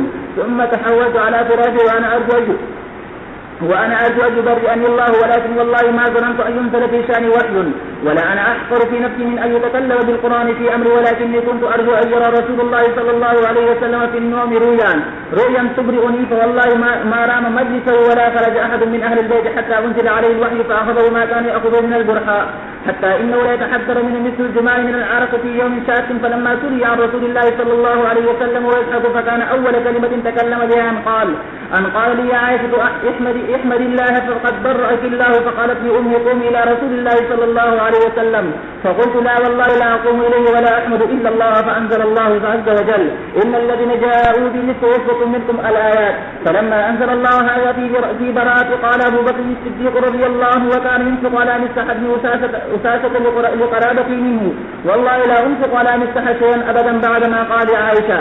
فأنزل الله تعالى ولا يأتروا بالفضل منكم والسعة يؤتوا إلى قوله تعالى غفور رحيم. فقال أبو بكر بلى والله إني لو أحب أن يغفر الله لي فرجع إلى مسح الذي كان يجري عليه. وكان رسول الله صلى الله عليه وسلم سأل زينب بنت جحش عن أمره فقال يا زينب ما علمت ما رأيت. فقالت يا رسول الله أحمي سمعي وبصري والله ما علمت عليها إلا خيرا. قالت وهي التي تساليني فعصمها الله بالورع. وبه قال حدثنا أبو الربيع قال حدثنا فلان بن هشام بن عروة عن عروة بن الزبير عن عائشة وعبد الله بن الزبير مثله. قال وحدثنا فلان عن ربيعة بن أبي عبد الرحمن ويحيى بن سعيد عن القاسم بن محمد بن أبي بكر مثله. باب إذا زكى رجلا كفاه. وقال أبو جميلة وجدت منبوذا فلما رآني عمر رضي الله عنه قال عسى الغوير بؤسا كأنه يتهمني قال عريتي إنه رجل صالح قال كذلك اذهبوا علينا نفقته. اس باب کا منشا یہ ہے کہ ایک مرد اگر دوسرے مرد کا تزکیہ کرے تو وہ کافی ہے. تزکیۃ الشہود میں ایک آدمی کا تزکیہ کر دینا بھی کافی ہے. اس میں اختلاف ہے. بعض کہتے ہیں کہ نہیں دو ہی ہونے چاہیے. حنفیہ کو وقت میں نے عرض کیا تھا کہ یا عدد ہو یا عدالت ہو, یعنی یا تو دو آدمی ہو جو تزکیہ کریں کسی گواہ کا, یا ایک ہو لیکن پکا عادل ہو. تو یہاں امام بخاری کہہ رہے ہیں کہ ایک آدمی کا تزکیہ بھی کافی ہے, اور اس پر استدلال کر رہے ہیں ایک واقعے سے جو ابو جمیلہ بیان کر رہے ہیں. وہ کہتے ہیں کہ وجدت منبوذا, میں نے ایک گرا ہوا بچہ پایا, اس کو لقیط کہتے ہیں نا, کوئی بچہ کہیں پڑا ہوا مل گیا, سمجھے نا. تو فلما رآنی عمر قال عسى الغبیر ابؤسا. یہ ہوتا یہ تھا کہ جب کوئی بچہ کسی کو اگر کہیں پڑا ہوا مل جائے اور وہ اٹھا لائے اپنے گھر میں اس کی پرورش کرنے کے لیے, تو اس کا جو نفقہ ہے یعنی بچے کا وہ بیت المال پر واجب ہوتا ہے. تو جس شخص نے اٹھایا ہے وہ جا کر بیت المال میں یہ کہہ سکتا ہے کہ وہ یہ بچہ مجھے پڑا ہوا مل گیا تھا, میں اس کی پرورش کر رہا ہوں, تو اس کا نفقہ جاری کر دیا جائے بیت المال. سمجھے نا. اب بعض اوقات لوگ دھوکہ بازی بھی کرتے تھے کہ کسی بچے کو لے کر کہہ دیا کہ مجھے پڑا ہوا ملا, حالانکہ وہ اپنا ہی بچہ تھا مثلا, یا کسی سے اپنے عزیز قریب سے لے لیا تھا اور اس کی بنیاد پر پیسے جاری کرا لیے بیت المال میں. سمجھے نا. تو کہتے ہیں ابو جمیلہ کہ مجھے مل گیا تھا ایک بچہ، تو میں حضرت عمر کے پاس گیا، حضرت عمر سے جا کر کہا کہ یہ مجھے بچہ مل گیا ہے، مطلب یہ تھا کہ بھائی بیت المال سے میرا اس کا وظیفہ جاری کر دو۔ تو حضرت عمر نے مجھے دیکھ کر فرمایا کہ اصل غبیر اب ہے، کہیں ایسا نہ ہو کہ چھوٹا غار تمہارے لیے مصیبتیں بن جائے۔ یہ ایک محاورہ ہے، محاورہ کی بنیاد یہ ہے کہ اصل میں کسی وقت ایسا ہوا تھا کہ کچھ لوگ صحرا میں سفر کر رہے تھے، وہاں بارش آ گئی، تو بارش سے بچنے کے لیے انہوں نے کسی پہاڑ کے غار میں پناہ لی، وہ چھوٹا سا غار تھا، اس میں پناہ لی، وہاں جا کر بیٹھے بارش سے بچنے کے لیے۔ اللہ کا کرنا ایسا ہوا کہ اس پہاڑ کے اوپر چٹان آ کے گر گئی اور وہ پہاڑ پر ہو گیا۔ تو وہ گئے تو تھے غار میں اپنے آپ کو بارش سے بچانے کے لیے، لیکن وہی غار ان کے لیے ایک مصیبت بن گیا اور عذاب بن گیا، اور اسی میں ان کی موت بھی واقع ہو گئی۔ تو یہ مقولہ مشہور ہو گیا کہ اصل غبیر و ابعثن، غبیر غار کی تصویر اور ابعث بحث کی جمع، کہ عین ممکن ہے کہ چھوٹا سا غار جو ہے مصیبتیں بن جائے، سمجھے؟ یہ ایسے موقع پر بولتے ہیں جب کہ کوئی آدمی ظاہری طور پر کوئی چیز اچھی سمجھ رہا ہو، اپنے حق میں مفید سمجھ رہا ہو، اور حقیقت میں وہ اس کے لیے مصیبت کا سبب بنے، ایسے موقع پر یہ جملہ بولا جاتا ہے۔ تو عمر نے یہ جملہ بولا ابو جمیلہ سے یہ بتانے کے لیے کہ تم یہ سمجھ رہے ہو کہ بھائی یہ جو میں بچے کو لے کر آیا ہوں اس کی بنیاد پر میں وظیفہ جاری کر لوں گا، جو وظیفہ بڑی اچھی چیز ہے وہ مل جائے گی، لیکن کہیں ایسا نہ ہو کہ یہ وظیفہ جس کو تم اچھا سمجھ رہے ہو جو تمہارے لیے مصیبت کا سبب بنے۔ اس کا مطلب یہ ہے کہ اگر تم نے کہیں جھوٹ بولا یا تم نے یہ جو وظیفہ جاری ہو رہا تھا یہ بچے پر خرچ کرنے کے بجائے اپنے اوپر خرچ کرنا شروع کر دیا، تو پھر میں تمہیں ایسی سزا دوں گا کہ جس کے نتیجے میں تمہیں پتہ چلے گا کہ یہ بات اچھی نہیں تھی بلکہ مصیبتیں لے کر آئی ہے، سمجھ گیا نا؟ تو یہ جملہ بولا کہ اصل غبیر و ابعثن، عین ممکن ہے کہ یہ چھوٹا سا غار تمہارے لیے مصیبتیں بن جائے۔ کأنہ یتہمنی، یہ جملہ جو انہوں نے کہا وہ اس لیے کہا کہ گویا وہ مجھے متہم کر رہے تھے کہ تم جو دعویٰ کر رہے ہو کہ میں نے بچہ اٹھایا ہے یہ جھوٹا دعویٰ ہے، اور غلط یہ دعویٰ کر کے تم بیت المال سے پیسہ جاری کرانا چاہتے ہو۔ ارے سمجھے نا؟ قال عریف، اتفاق سے وہاں پر میرے قبیلے کا عریف بھی موجود تھا۔ عریف کہتے ہیں نمائندہ، یعنی جیسے آج کل اسمبلی کے ممبر ہوتے ہیں نا، تو اسی طریقے سے کسی علاقے کے نمائندے مقرر کر رکھے تھے حضرت عمر نے، جن کو عرفاء کہا جاتا تھا، تو میرے علاقے کا نمائندہ بھی وہاں پر موجود تھا۔ وہ تو اس نے کہا انہ رجل صالح، اس نے میری تعجیل کی اور حضرت عمر نے کہا کہ یہ نیک آدمی ہے، آپ اس پر شک نہ کریں کہ یہ جھوٹ بول کر پیسے جاری کرائے گا بیت المال سے، یہ نیک آدمی ہے۔ قال کذالک، تو حضرت عمر نے کہا اچھا ایسا ہے، یعنی نیک آدمی تم گواہی دے رہے ہو اس کے نیک ہونے کی، اذهب علینا نفقۃ، جاؤ لے جاؤ اس بچے کو اور ہمارے اوپر اس کا نفقہ واجب۔ یہاں حضرت عمر نے صرف ایک آدمی کے کہنے سے اس آدمی ابو جمیلہ کو موثوق قرار دیا اور اس کی بنا پر نفقہ جاری کر دیا۔ جی حدثنا محمد بن سلام قال حدثنا عبد الوهاب قال حدثنا خالد بن الحجاج عن عبد الرحمن بن ابي بكر عن ابيه قال اثنى رجل على رجل عند النبي صلى الله عليه وسلم فقال ويلك قطعت عنق صاحبك مرارا، ثم قال من كان منكم مادعا اخاه لا محاله فليقل احسب فلانا والله حسيبه ولا ازكي على الله احدا احسبه كذا وكذا ان كان يعلم ذلك منه۔ ایک شخص نے حضور کے سامنے کسی دوسرے کی تعریف کی تو آپ نے فرمایا وہی لگا قطعت عنق صاحبک، تم نے اپنے ساتھی کی گردنی کاٹی، یعنی جب کسی کے منہ پر اس کی تعریف کی جاتی ہے تو بسا اوقات اس کے لیے فتنے کا سبب بن جاتی ہے، تو اس میں عجب پیدا ہو جاتا ہے، کبر پیدا ہو جاتا ہے، تو یہ تم نے اس کو ایک فتنے میں مبتلا کر دیا، یہ مطلب قطعت عنق ہے۔ یہ بات آپ نے کئی مرتبہ فرمائی۔ پھر بعد میں یہ ادب سکھایا کہ من کان منکم مادحا اخاہ لا محالۃ، اگر تمہیں اپنے کسی بھائی کی تعریف کرنی ہی ہو لا محالہ فلیقل یہ کہو کہ احسب فلانا کہ میرا گمان یہ ہے فلاں کے بارے میں، واللہ حسیبہ اور ساتھ میں کہو کہ اللہ تعالیٰ حساب لینے والا ہے، باطن کو میں جانتا نہیں، ظاہری طور پر مجھے ایسا لگتا ہے۔ ولا یزکی علی اللہ احدا اور اللہ تعالیٰ کے خلاف میں کسی کی کا تزکیہ نہیں کرتا، یعنی اصل حقیقت تو اللہ تعالیٰ کو معلوم ہے کہ اس آدمی کی حقیقت کیا ہے، میں اللہ تعالیٰ کے خلاف کوئی تزکیہ نہیں کرتا کہ اللہ تعالیٰ تو اس کو برا سمجھتے ہوں اور میں اچھا قرار دوں، احسبہ کذا وکذا۔ تو یہ کہ میرا گمان یہ ہے، وہ بھی اس وقت انسان یعلم ذلک منہ جبکہ وہ باقی جانتا ہو ان باتوں کو۔ جی باب ما يكره من الإسناد في المدح وليقل ما يعلم. وبه قال حدثنا محمد بن الصباح قال حدثنا إسماعيل بن زكريا قال حدثنا بريد بن عبد الله عن أبي بردة عن أبي موسى رضي الله عنه عنا سمع النبي صلى الله عليه وسلم رجلا يثني على رجل ويطريه في مدحه فقال أهلكتم أو قال قطعتم ظهر الرجل. باب بلوغ الصبيان وشهادتهم وقال الله تعالى وإذا بلغ الأطفال منكم الحلم فليستأذنوا الآية. وقال المغيرة احتلمت وأنا ابن 12 سنة وبلوغ النساء في الحيض لقوله تعالى واللائي يئسن من المحيض من نسائكم إلى قوله تعالى أن يضعن حملهن إن ارتبتم فعدتهن 3 أشهر واللائي لم يحضن وولاة الأحمال أجلهن يضعن حملهن. وقال الحسن بن صالح أدركت جارة لنا جدة بنت 21 سنة. یہ یہاں بتانا مقصود ہے کہ بچوں کا بلوغ کب ہوتا ہے، جب بلوغ ہو جائے گا تو پھر ان کی شہادت بھی قبول ہوگی۔ تو کہتے ہیں کہ قرآن نے کہا کہ بلغ الاطفال منکم الحلم، جس سے پتہ چلتا ہے کہ جب احتلام ہو جائے لڑکوں کو تو پھر ان کو بالغ تصور کیا جائے۔ وقال مغیرہ احتلمت وانا ابن 12 سنہ، مغیرہ بن شعبہ کہتے ہیں کہ مجھے احتلام ہو گیا تھا، ہونا شروع ہو گیا تھا 12 سال کی عمر میں۔ تو معلوم 12 سال کی عمر میں بھی لڑکا بالغ ہو سکتا ہے اگر احتلام ہو جائے۔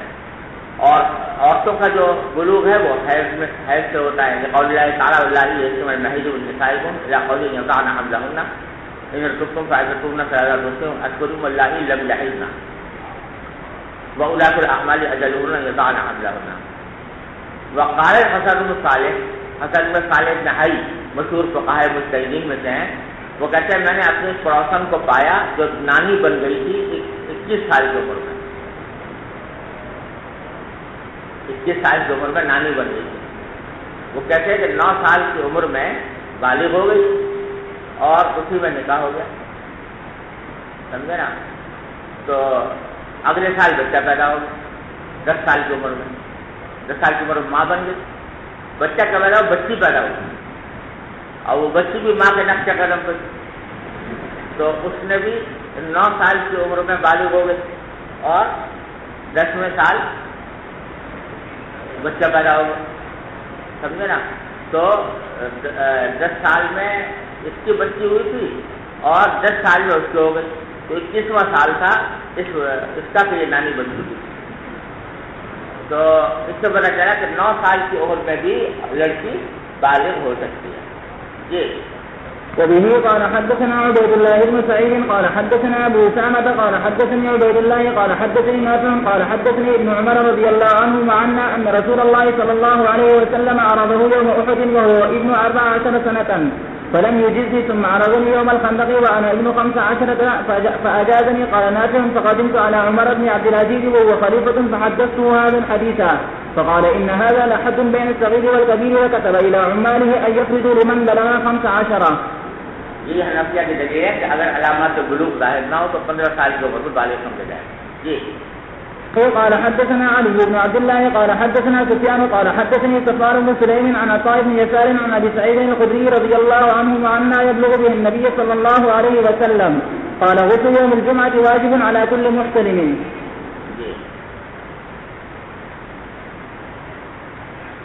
کون تھا بھائی؟ یہ نام کیا تھا اس کا جو آدمی پڑھ رہا تھا؟ حلیم شاہ. حلیم شاہ. حلیم شاہ جی. تم نے بہت پڑھا؟ کتنے صفحے پڑھے؟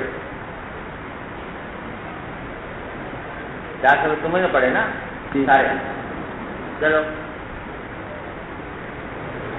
جی پڑھو یار، اب کون پڑھے گا؟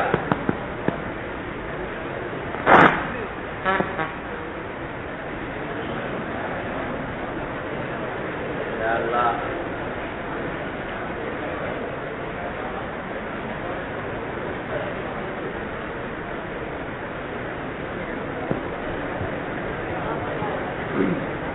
بسم الله الرحمن الرحيم.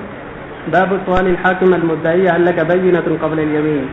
بالسند المتصل منا إلى الإمام الهمام الحافظ الحجة أمير المؤمنين في الحديث أبي عبد الله محمد بن إسماعيل البخاري رحمه الله ومتعنا بعلومه وقيوده وبركاته آمين.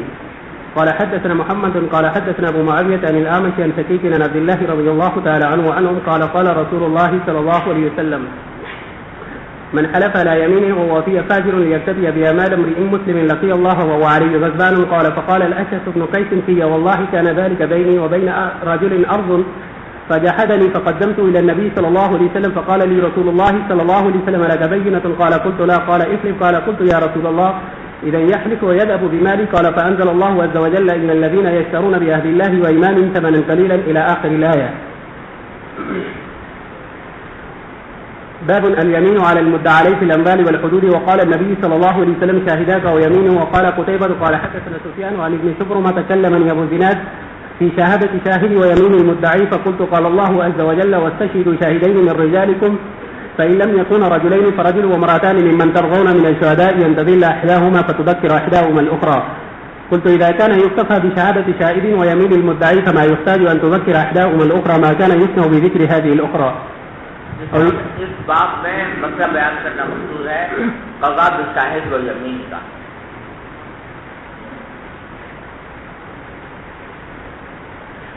حنفیہ کے یہاں تو مثال شہادت کیا ہے کہ 2 مرد کی گواہی ہو یا 1 مرد 2 عورتیں ہوں.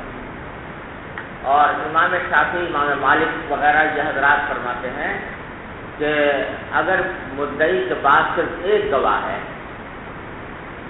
لیکن ساتھی وہ کہتا ہے کہ میں دوسرا گواہ تو نہیں ہے میرے پاس لیکن میں اس دوسرے گواہ کے بدلے قسم کھانے کو تیار ہوں, تو یہ اللہ کہتے ہیں کہ وہ قاضی کو یہاں حاصل ہے کہ وہ اس کو اس کی اجازت دے دے کہ وہ 1 گواہ پیش کرے اور 1 اپنی طرف سے قسم کھائے, اور اگر وہ گواہ بھی پیش کر کے قسم بھی کھا دی تو مدعی کے حق میں فیصلہ ہو سکتا ہے. سمجھ گئے؟ اس کو کہتے ہیں قضا بالشاہد و یمین. اور ان کا استدلال مسلم شریف میں حدیث آتی ہے کہ قضا رسول اللہ صلی اللہ علیہ وسلم بالشاہد و یمین, کہ آپ نے شاہد و یمین سے فیصلہ کرنا ہے. سمجھ رہے ہو؟ امام ابو حنیفہ رحمۃ اللہ علیہ فرماتے ہیں کہ نہیں, جو نصاب ہے شہادت کا وہ قرآن نے بیان کر دیا ہے تو وہی نصاب ہوگا. وقت سیدان مجالکم فليكن رجلين فرجل وامرأتان. امام بخاری نے اس مسئلے میں امام ابو حنیفہ کی تائید کی ہے اور حضرات کی مخالفت کی. تو کہتے ہیں الیمین علی المدعی علیہ فی الانبال والحدود, کہ یمین جو ہے ہمیشہ مدعی علیہ پر ہوتی ہے, چاہے انبال کا معاملہ ہو چاہے حدود کا معاملہ ہو.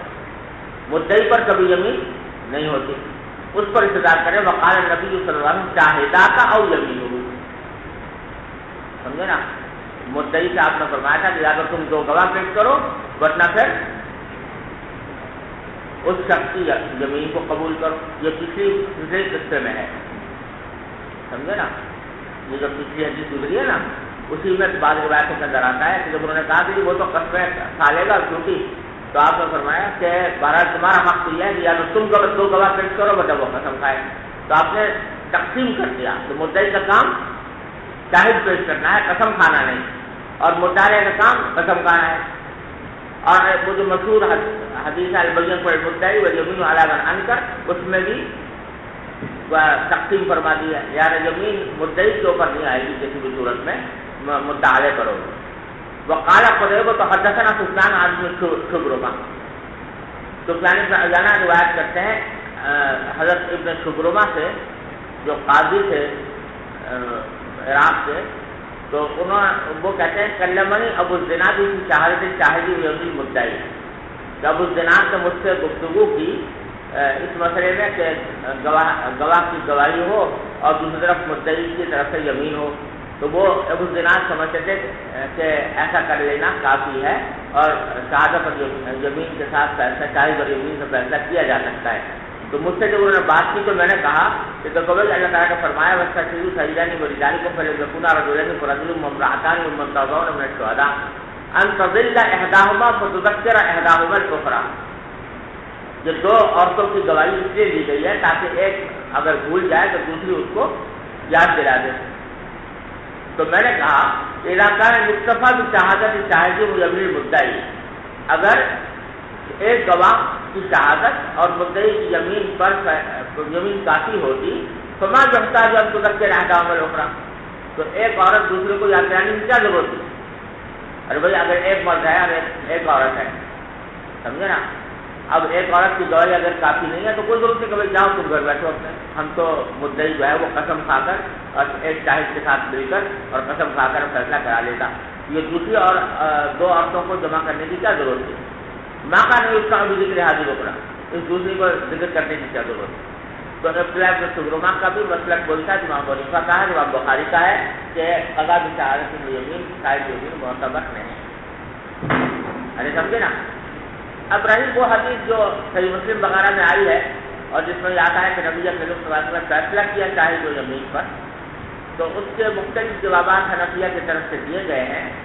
بعض حضرات نے تو یہ جواب دیا ہے کہ قرآن کی نص ہے شہادت، اس کا بھی سیدان امرجالی کو پہلے یقونا رجل کے فرجل ممرأتان، تو خبر واحد سے اس کی تخصیص نہیں ہو سکتی اس میں، سمجھے نا۔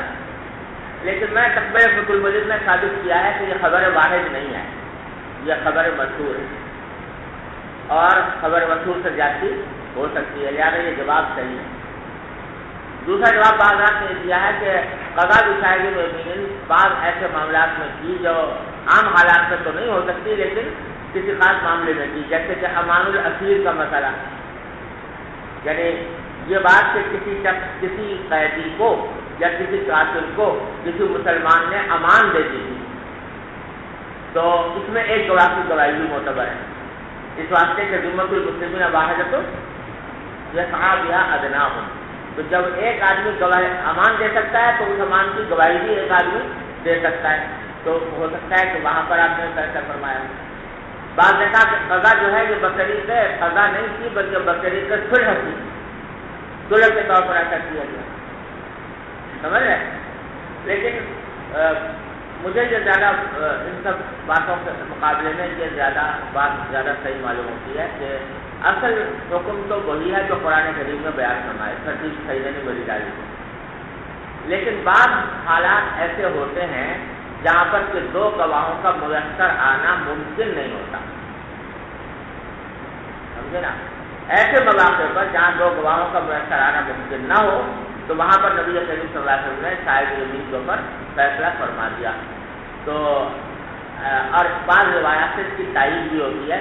بہقی کے حدیث میں یہی تشریح کی گئی ہے کہ جہاں دو گواہوں کا ملنا ممکن ہی نہ ہو، متعذر ہو، وہاں پر ایک گواہ اور ایک یمین سے فیصلہ کیا جا سکتا ہے۔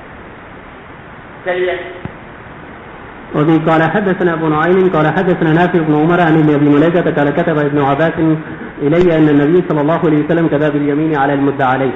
باب. وبه قال حدثنا عثمان بن ابي شيبة قال حدثنا جرير عن منصور عن ابي وائل رضي الله تعالى عنه وعنهم قال قال عبد الله من حلف على يمين يستحق بها مالا لقي الله وهو عليه غضبان.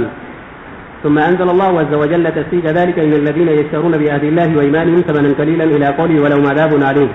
ثم إن الأشعث بن كيس خرج إلينا فقال ما يحدثكم أبو عبد الرحمن فحدثناه بما قال فقال صدق لفي نزلت كان بيني وبين رجل خصومة في شيء فاختصمنا إلى النبي صلى الله عليه وسلم فقال شاهداك ويمينه فقلت له إنه إذن يحلف ولا يبالي فقال النبي صلى الله عليه وسلم من حلف على يمين يستحق بها مالا وهو فيه فاجر لقي الله وهو عليه غضبان فأنزل الله تسديد ذلك ثم اقترح هذه الآية. باب إذا ادعى وكذب فله أن يلتمس البينة ويمتلك لطلب البينة. وبه قال حدثنا محمد بن بشار قال حدثنا ابن أبي عدي عن هشام قال حدثنا كلمة عن ابن عباس رضي الله تعالى عنه وعنهم أن هلال بن أمية كذب امرأته عند النبي صلى الله عليه وسلم بشريك بن سحماء فقال النبي صلى الله عليه وسلم البينة أو حد في ذلك قال يا رسول الله إذا رأى أحدنا على امرأة رجلا يلتمس البينة فجعل يقول البينة وإلا حد في ذلك فذكر حديث اللعان. بیان والی حدیث ہے، اس میں آپ نے فرمایا تلاش کرو بینہ، معلوم ہے کوئی مدعی اگر آئے اور اس سے کہے قاضی کے تلاش کر کے لاؤ تو جی۔ باب الیمین بعد العصر. وبه قال حدثنا علي بن عبد الله پڑھی ہوئی ہے جہاں بعد العصر کا لفظ آیا حدیث میں کہ جو عصر کے بعد یہ قسم کھائے، عصر کی بات کی کوئی قید اعتراضی نہیں ہے، بلکہ کیونکہ عصر کے بعد کا وقت وہ ہے جیسے ملائکۃ اللیل و النہار جمع ہوتے ہیں تو ایک برکت کا وقت ہے. اس واسطے اس وقت میں جو زمین کھائے گا تو اس میں آدمی کو لحاظ ہوگا کہ کم از کم دوسری قسم نہ کھائے, اس لیے بات ایسا کہا. لیکن اس کی بنیاد پر بعض فقہاء نے یہ کہا ہے کہ قاضی قسم کھانے کے لیے کوئی وقت مقرر کر سکتا ہے کہ تم اثر کے بعد کھاؤ گا, پہلے نہیں معلوم ہوتا, یا جمعہ کے وقت میں کھانا, تاکہ ذرا اس کے دماغ میں اور زیادہ اس کے دماغ پر بوجھ پڑے. تو یہ بات حضرات نے یہ کہا ہے. لیکن حنفیہ کے یہاں تغلیظ الیمین بالزمان والمکان نہیں کرنا ہوگی, بلکہ جہاں پر بھی قاضی قسم لے رہا ہے وہیں پر قسم لے گا. جی. وبه قال حدثنا علي بن عبد الله قال حدثنا جرير بن عبد الحميد بن الأعمش عن أبي صالح عن أبي هريرة رضي الله تعالى عنه قال قال رسول الله صلى الله عليه وسلم ثلاثة لا يكلمهم الله ولا ينظر إليهم ولا يزكيهم ولهم عذاب عليم. رجل على فضل ماء بذريك يمنع منه ابن السبيل, ورجل بايع رجلا لا يبايع إلا للدنيا فإن أتاه ما يريد وقاله وإلا لم يفي له, ورجل ساوم رجلا بسلعة بعد الأصل فحلف بالله لقد آتى به كذا وكذا فأخذها.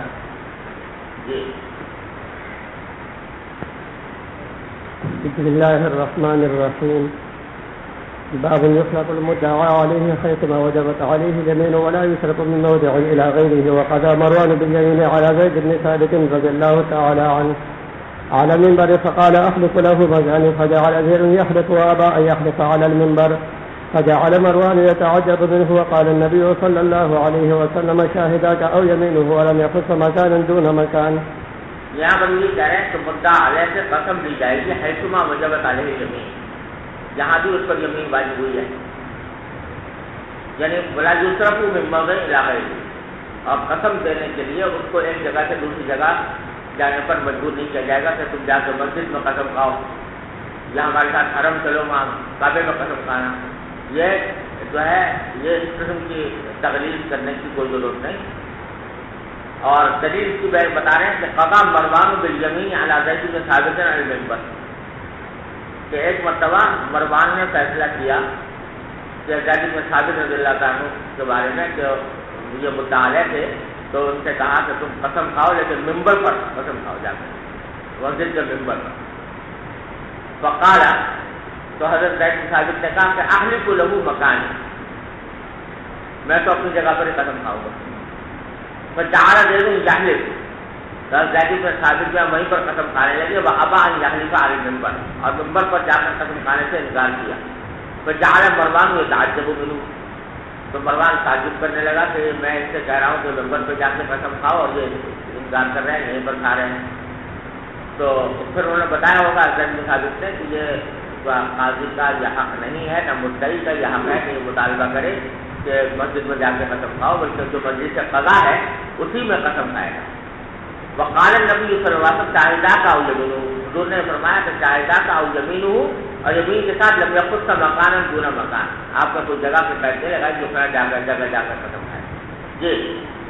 وبالسند المتصل منا إلى الإمام الهمام الحافظ الحجة أمير المؤمنين في الحديث أبي عبد الله محمد بن إسماعيل البخاري رحمه الله تعالى ومتعنا بعلومه وفيوضه وبركاته آمين. قال حدثنا موسى بن إسماعيل قال حدثنا عبد الواحد عن الأعمش عن أبي وائل عن ابن مسعود رضي الله تعالى عنهم عن النبي صلى الله عليه وسلم قال من حلف على يد ليقطع بها مالا لقي الله وهو عليه غضبان. عدالتوں میں قرآن کریم پر حلف لیا جاتا ہے تو اس کی کیا شرعی حیثیت؟ عدالتوں میں قرآن کریم پر حلف لیا جاتا ہے تو اس کی باب اذا تسارع قوم في اليمين.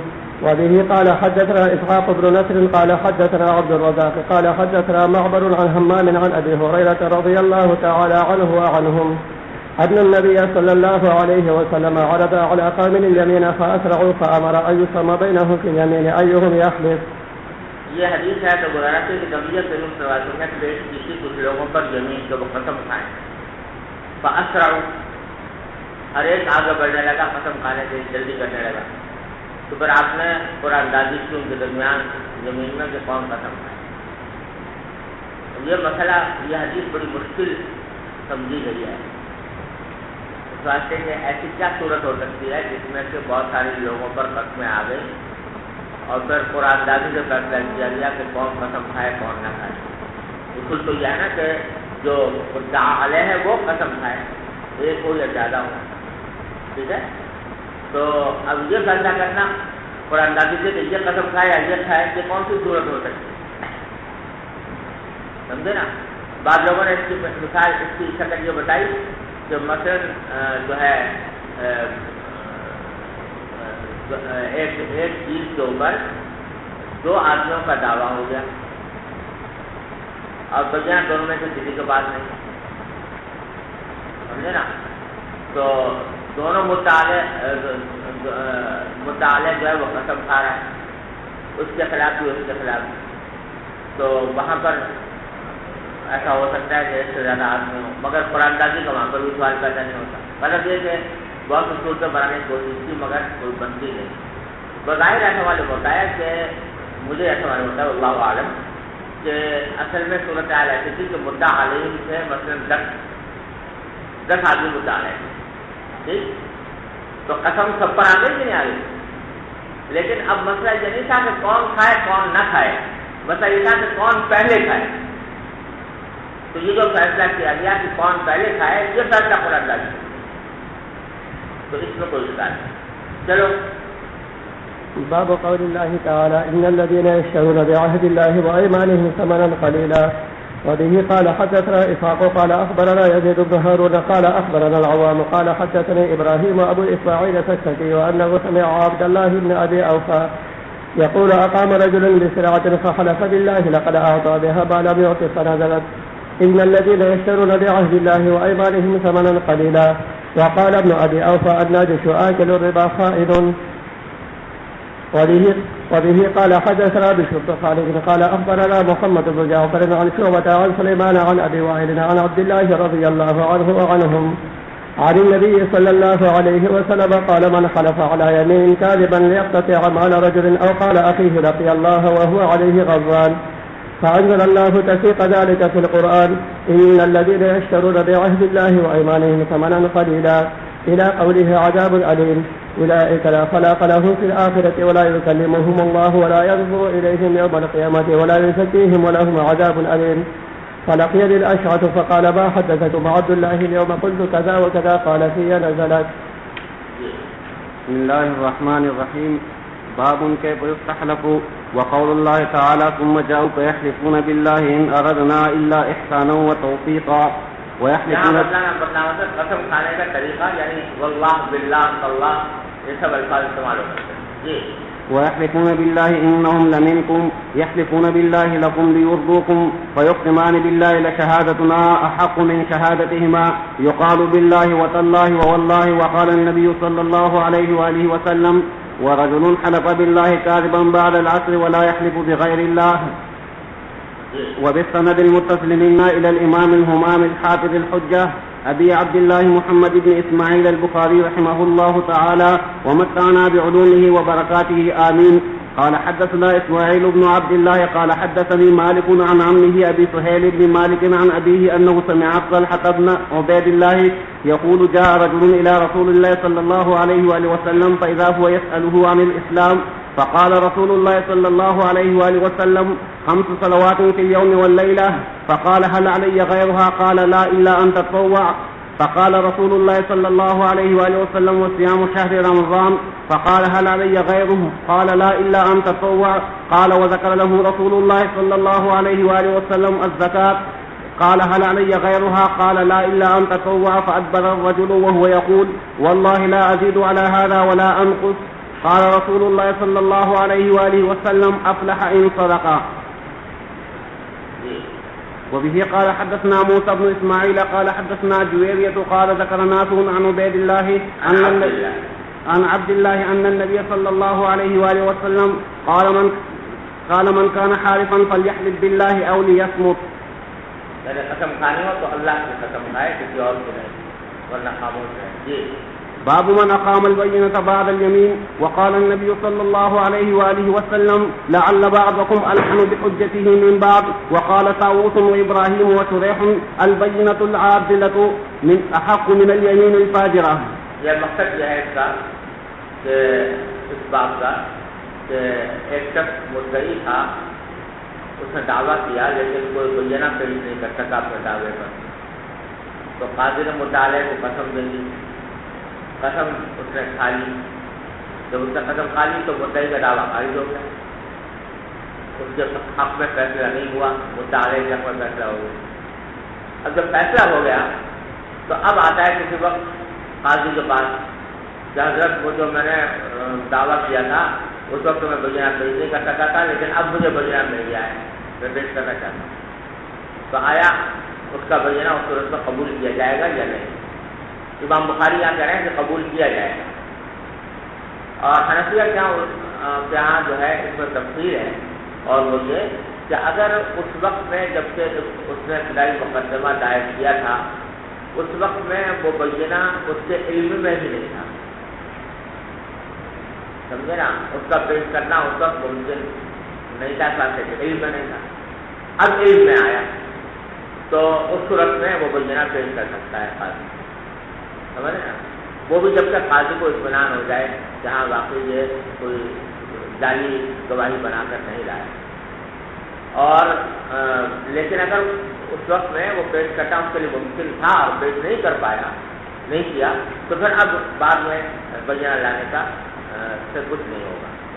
ابن ابی لیلہ کہتے ہیں کہ جب ایک وقت فیصلہ ہو گیا قاضی کی طرف سے تو اب بعد میں اکثر وہ دروازہ کھولے اور نئے گواہ لے کر آئے، اس کا دروازہ بند ہونا چاہیے، وہ کہتے ہیں بالکل نہیں ہوگا، سمجھے نا، حنفیہ نے تفصیل کی ہے۔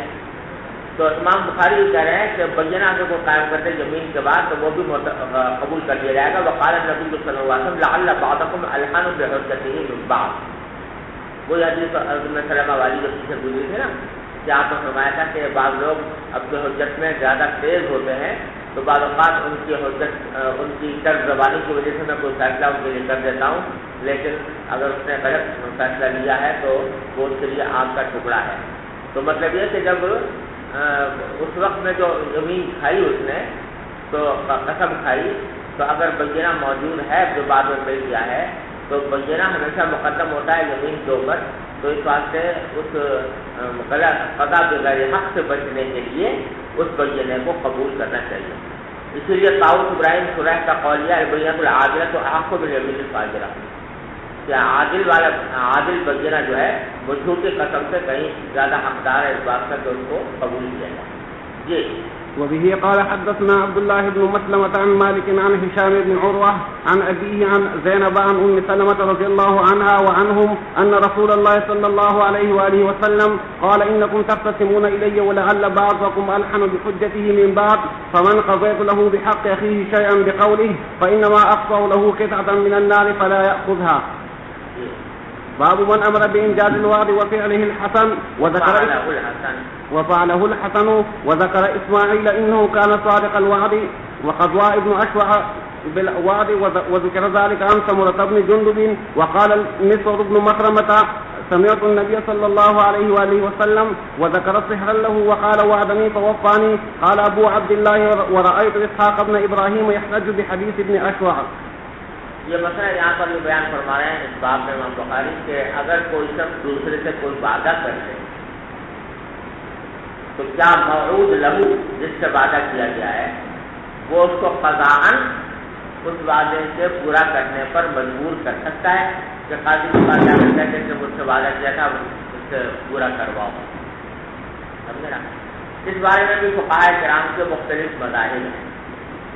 امام بخاری کا مذہب یہ ہے جو یہاں جس کو وہ ثابت کرنا چاہتے ہیں کہ وعدہ جب کسی نے کر لیا تو اب اس وعدے کا پابند ہو گیا دیانتاً بھی قضاءً۔ ایک شخص سے دوسرے نے کہا کہ تجھے 1000 روپے دوں گا اگلے مہینے، اب اگلے مہینے وہ نہیں دیتا تو کہتے ہیں وہ موعود لہو جو ہے جا کر قاضی کے دربار میں دعویٰ کر سکتا ہے کہ حضرت نے وعدہ کیا تھا دے میرا دلوائے مجھے، سمجھ گئے؟ یہ مسئلہ ہے امام بخاری رحمۃ اللہ علیہ کا، قاضی ابن اشوع کا، اور بھی لوگ کئی تابعین کا یہی مطلب منسوخ کیا ہے۔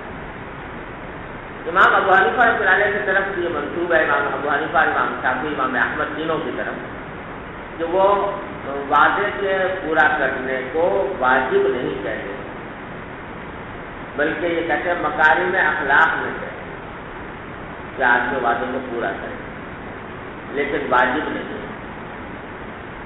اگرچہ امام حنیفہ کی طرف اس قول کی نسبت مجھے صحیح نہیں معلوم ہوتی، کیونکہ علامہ ابو بکر جساس رحمۃ اللہ علیہ نے احکام القرآن میں ان کا مسلک یہ نقل کیا ہے کہ وعدے کا پورا کرنا واجب ہے، سمجھے نا؟ اور خاص طور سے معاملات کے سلسلے میں جو وعدہ کیا جائے وہ پورا کرنا واجب ہے۔ امام حنیفہ کا نزدیک امام ابو بکر جساس کا مسئلہ نہیں، امام حنیفہ کے نقل، اور امام مالک سے اس بارے میں مختلف روایتیں ہیں۔ بعض میں یہ کہتے ہیں کہ دیانتاً واجب ہے، قضاءً واجب نہیں، بعض میں کہتے ہیں دونوں، دیانتاً بھی واجب، قضاءً بھی واجب۔ لیکن ان کے ہاں جو مختار مسلک ہے وہ یہ ہے کہ اگر واعد نے موعود لہو کو کسی کام پر اپنے وعدے کی بنیاد پر کسی کام پر مجبور کر دیا، کہ اگر وہ وعدہ نہ کرتا تو یہ کوئی مغولت نہ اٹھاتا، لیکن اس کے وعدے کی بنیاد پر اس نے مغولت اٹھا دی، سمجھے نا؟ تو وعدے کا پورا کرنا پھر قضاءً بھی لازم ہے۔ اور اگر وعدہ ایسا نہیں ہے جس کی بنیاد پر موعود لہو نے کوئی تکلیف اٹھائی ہو تو پھر وعدے کا پورا کرنا قضاءً لازم ہے۔ اس کی مثال مالکیہ یہ دیتے ہیں کہ کوئی شخص یہ کہے کہ اہدم دارہ کا وانا ابنی، تم اپنا گھر ذرا منعقد کر دو، باقی دوبارہ میں تعمیر کرا دوں گا، یہ وعدہ کر۔ تو اس بدھو نے اس کے کہنے پر ڈھا دیا اپنا سارا گھر۔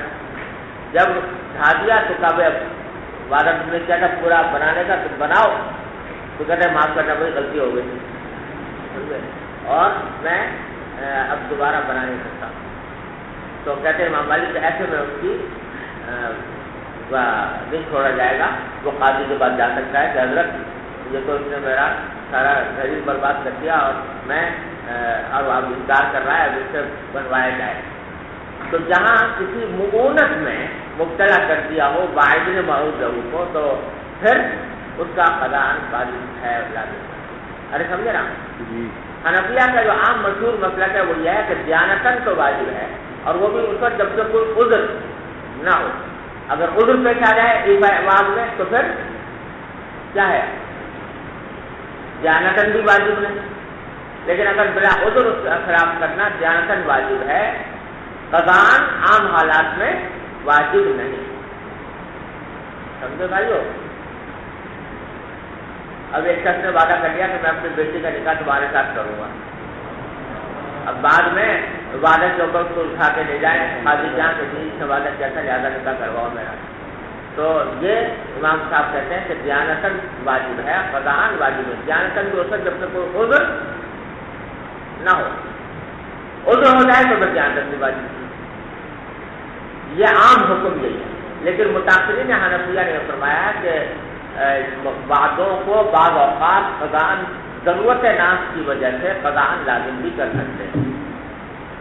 یہ تفصیل میں نے اس سے بتا دی کہ آج کل کے معاملات میں بہت سی صورتیں ایسی ہیں جہاں پر وعدے کو قضاءً لازم کرنا جانبین کی مصلحت کے لیے ضروری ہے، اس کے بغیر کام نہیں چل سکتا۔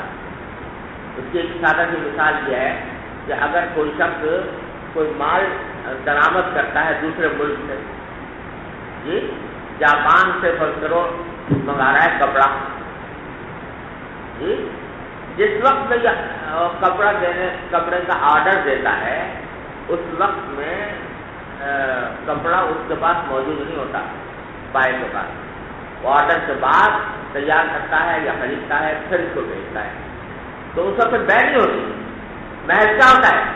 وعدہ، سمجھے نا؟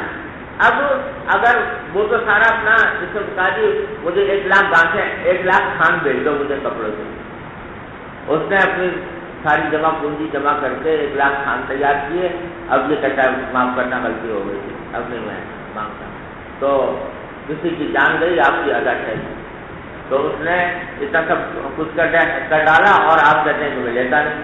تو ایسے مواقع پر وعدے کو لازم کرنا، قضاءً لازم کرنا جو ہے وہ جائز ہے، اور اسی کو کہا ہے بقا کریں خط کو جعل المباحث لازمتاً بحاجت النام. امام بخاری جو ہر حوالے کو کہتے ہیں امر بانجاز الباب وفعله الحسن. حضرت حسن بصری نے بھی انجاز الباب کو لازم قرار دیا. وہ ذکر اسماعیل، حضرت اسماعیل علیہ السلام کا ذکر فرمایا، اسماعیل کا ذکر فرمایا کہ لو کانا صادق الوعد، اللہ تعالیٰ نے ان کی تعریف فرمائی ہے. اور قضب اشواع بالبعد، ان کو اشواع قاضی تھے، انہوں نے بھی وعد کے اوپر فیصلہ کیا اور یہ بتایا کہ یہی بات سمورہ بن جندب رضی اللہ تعالیٰ عنہ سے مروی ہے. اور مسعود بن مخرمہ کہتے ہیں کہ میں نے نبی کریم صلی اللہ علیہ وسلم کو سنا جبکہ آپ اپنے داماد کا ذکر کر رہے تھے ابو العاص بن ربیعہ کا، تو ان کے بارے میں فرمایا کہ وعدنی فوفانی، تو اس نے مجھ سے وعدہ کیا تو پورا کیا. قال ابو قلاب رأيت اسحاق بن ابراہیم يحتج بحديث ابن اشواع، کہتے میں نے اسحاق بن راہویہ کو دیکھا کہ وہ ابن اشواع کے حدیثوں سے استدلال کرتے تھے، تو معلوم ہوا کہ ان کا قول قابل اعتبار ہے. جی. وبه قال حدثنا ابراهيم بن حمزة قال حدثنا ابراهيم بن سعد عن صالح عن ابن شهاب عن عبيد الله بن عبد الله ان عبد الله بن عباس اخبره قال اخبرني ابو سفيان ان هرقل قال له ما سألتك ماذا يأمركم فزعمت انه امركم بالصلاة والصدق والعفاف والوفاء بالعهد واداء الامانة وقال هذه صفة نبي. وبه قال حدثنا قتيبة بن سعيد قال حدثنا إسماعيل بن جعفر عن أبي سهيل النافع بن مالك بن أبي عامر عن أبي هريرة رضي الله تعالى عنه وعنهم أن رسول الله صلى الله عليه وآله وسلم قال آية المنافق ثلاث إذا حدث كذب وإذا اؤتمن خان وإذا وعد أخلف. وبه قال حدثنا إبراهيم بن موسى قال حدثنا هشام عن ابن جريج قال حدثني عمرو بن دينار عن محمد بن علي عن جابر بن عبد الله رضي الله عنه وعنهم قال لما مات النبي صلى الله عليه وآله وسلم جاء أبا بكر مال من قبل العلاء بن الخزرمي فقال أبو بكر من كان له على النبي صلى الله عليه وآله وسلم دين أو كانت له قبله عيدة فليأتنا. قال جابر فقلت وعدني رسول الله صلى الله عليه وآله وسلم أن يعطيني هكذا وهكذا وهكذا فوسط يديه 3 مرات فقال جابر فعد في يدي 500 ثم 500 ثم 500.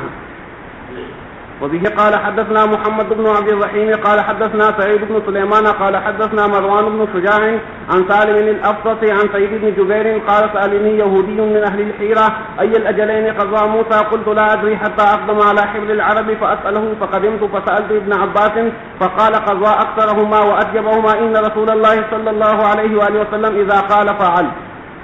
یہ حضرت سعید بن جبیر کہتے ہیں کہ مجھ سے اہل حیرہ کے یہودی نے سوال کیا کہ دونوں مدتوں میں سے کون سی مدت پوری کی تھی موسیٰ علیہ السلام.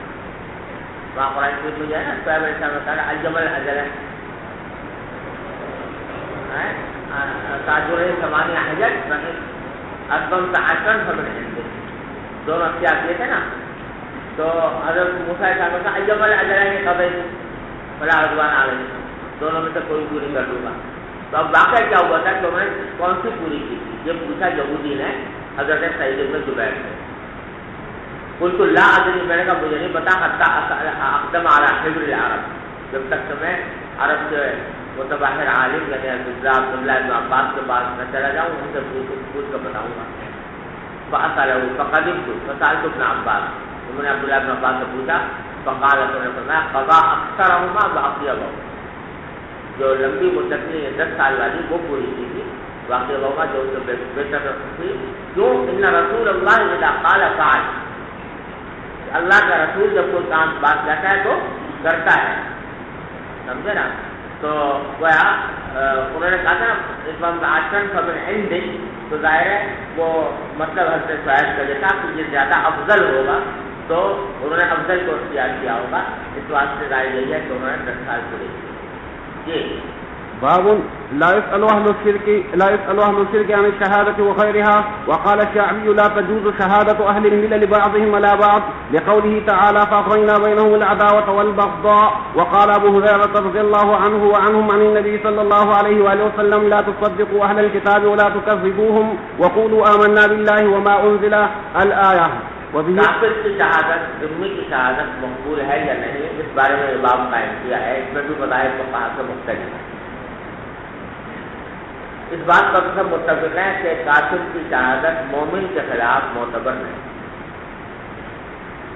سوائے اس کے کہ امام احمد بن حنبل ایک استثناء قرار دیتے ہیں کہ اگر کوئی شخص سفر میں ہے اور اس کے اوپر موت کا وقت طاری ہو گیا اور کوئی وصیت کرنا چاہتا ہے اور وصیت کو سننے والا کوئی مسلمان موجود نہیں ہے تو اس صورت میں کافر کی شہادت کو وہ گواہ بنا سکتا ہے اپنے وصیت پر. تو قرآن شریف میں ہے نا اصابت کو مصیبت الموت ہے نا، تو او آخران من غیرکم آیا ہے اس میں سے دو گواہ تم میں سے ہوں، مسلمانوں میں سے، یہ دو تم میں سے علاوہ یعنی غیر مسلموں میں سے ہوں. تو وصیت کی سفر کے اندر وہ کہتے ہیں کہ قرآن کی نص جو ہے اس واسطے وہاں پر تو غیر مسلم کی شہادت قبول ہو جائے گی، لیکن اور دوسرے معاملات میں مسلمان کے خلاف کوئی شہادت غیر مسلم کی قبول نہیں ہے. اس پر تو ائمہ اربعہ متفق ہیں.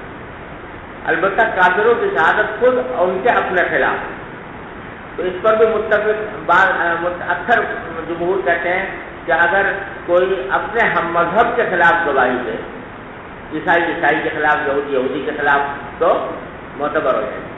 لیکن مختلف مذہبوں کے خلاف، کہ عیسائی کی گواہی یہودی کے خلاف، یہودی کی گواہی ہندو کے خلاف، یہ معتبر نہیں، کیونکہ اغرینا بینہم العداوۃ والبغضاء فرمایا قرآن نے. تو کہتے ہیں لا یوجد علی الشرک والشہادۃ وغیرہ وقال القابل لا تجوز شہادۃ اہل الملل بعضهم علی بعض. جو مختلف مذاہب کے جو لوگ ہیں ان کی ایک دوسرے کے خلاف شہادت معتبر نہیں، لقوله تعالی فاغرینا بینہم العداوۃ والبغضاء. وقال ابو ہریرہ رضی اللہ عنہ عن النبی صلی اللہ علیہ وسلم لا تصدقوا اہل الکتاب ولا تکذبوهم. حضور نے یہ بھی فرمایا کہ اہل کتاب سے تصدیق بھی نہ کرو، تکذیب بھی نہ کرو، اور کہو اللہ ہم تو اللہ پر ایمان لائے ہیں. یہ اگر کے بات آپ نے فرمائی ہے اسرائیلیات کے بارے میں، کہ جو اسرائیلی روایت کرتے ہیں نا اہل کتاب، ان کے بارے میں نہ تصدیق کرو نہ تکذیب کرو، اللہ کے حوالے کرو معاملہ. لیکن اس سے استدلال یہ کر رہے ہیں کہ جب ان کی تصدیق تکذیب نہیں کی جا سکتی تو شہادت میں تو تصدیق کرنی پڑتی ہے، تو اس لیے شہادت ان کے معتبر نہیں ہے. یہ وبه قال حدثنا يحيى بن بكير قال حدثنا الليث عن يونس عن ابن شهاب عن عبيد الله بن عبد الله بن عتبة عن عبد الله بن عباس قال يا معشر المسلمين كيف تسألون أهل الكتاب وكتابكم الذي أنزل على نبيه أحدث الأخبار بالله تقرؤونه لم يشب وقد حدثكم الله أن أهل الكتاب بدلوا ما كتب الله وغيروا بأيديهم الكتاب فقال هو من عند الله ليشتروا به ثمنا قليلا أفلا ينهاكم ما جاءكم من العلم عن مسألتهم ولا والله ما رأينا منهم رجلا قط يسألكم عن الذي أنزل علیکم. یہ عبداللہ بن عباس کا قول ہے کہ اے مسلمانوں تم اہل کتاب سے کیسے جا کے سوالات کرتے ہو. بہت سے لوگ تھے جو اہل کتاب سے پوچھا کرتے تھے دوسرے انبیاء علیہ السلام کے واقعات وغیرہ کی تفصیل ان سے جا کے معلوم کرتے تھے، کیونکہ ان کے پاس بڑی روایتیں تھیں اسرائیلی قسم کی. وکتابکم الذی انزل علی نبیہ احدث الاخبار، جبکہ جو وہ کتاب جو اللہ پر نازل ہوئی، اللہ نے حضور پر نازل فرمائی ہے، وہ تازہ ترین خبر ہے اللہ تعالیٰ کی طرف سے آنے والی. تقرؤونہ تم خود پڑھتے ہو اس کو، لم یشب اس کے اندر کوئی شائبہ نہیں ہے غلطی کا.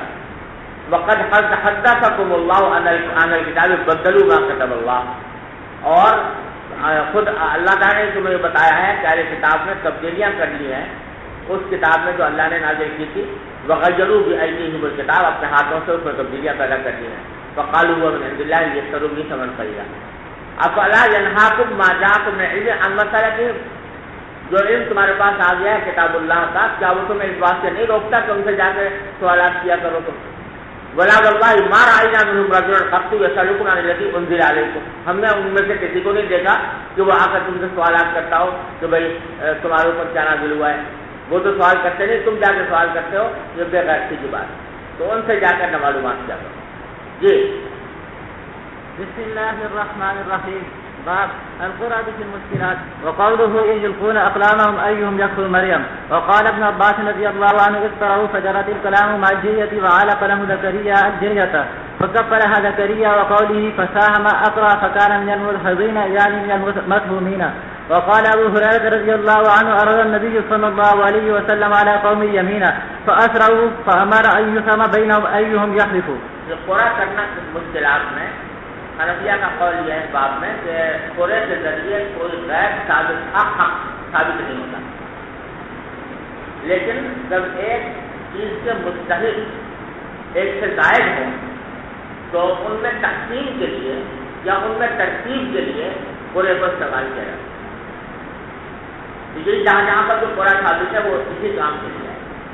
یلقون اقلامہم ایہم یقتل مریم، یہاں سب یکساں حقدار تھے تو قرآن دادی کی کہ کون کفالت کرے مریم۔ وقال ابن عباس اخترعوا فجرات الاقلام مع الجریہ وعلى قلم زکریا الجریہ۔ اب ابن عباس اس کی پھر بتا رہے ہیں کہ جب انہوں نے قرآن ڈالا تو قرآن کیا ڈالا تھا، پانی میں قلم ڈالے تھے، تو جن اور لوگوں نے قلم ڈالے تھے وہ تو پانی کے بہاؤ پر بیٹھے رہے، اور حضرت زکریا کا قلم جو ہے وہ اس بہاؤ پر غالب آ گیا، یعنی الٹے سمجھ بیٹھنے لگا، تو معلوم ہوا کہ اللہ تعالیٰ نے ان کو اختیار کیا ہے۔ فکبرہ زکریا وقولی فساہم اقرع فکان من المدحضین، یہ یونس علیہ السلام کے قصے میں آیا ہے کہ یہ تو طے کر دیا تھا سارے کشتی والوں نے کہ کسی ایک آدمی کو اتارنا ہے کشتی میں سے ورنہ سب ڈوب جائیں گے، لیکن اب کون جو ہے وہ اپنے آپ کو کشتی سے نکالے، اس کے لیے قرآن نازل کی گئی۔ یعنی میرے مفہومین مدحضین کا معنی وہ قرے میں مغلوب ہو گئے، یعنی نام ان کا نکل آیا۔ وقال ابو ہریرہ عرض النبی صلی اللہ علیہ وسلم علی قوم الجميع فاسرعوا فامر يوسف بينهم ايهم يحلف، یہ پہلے سے گزر چکی ہے حدیث، وہاں پر میں نے عرض کر دیا۔ آگے جو حدیث آ رہی ہیں وہ سب پڑھی ہوئی ہیں۔ جی وبالسند المتصل منا الى الامام الهمام الحافظ حجة امير المؤمنين في الحديث ابي عبد الله محمد بن اسماعيل البخاري رحمه الله تعالى ومتعنا بعلومه وفيوده وبركاته آمين.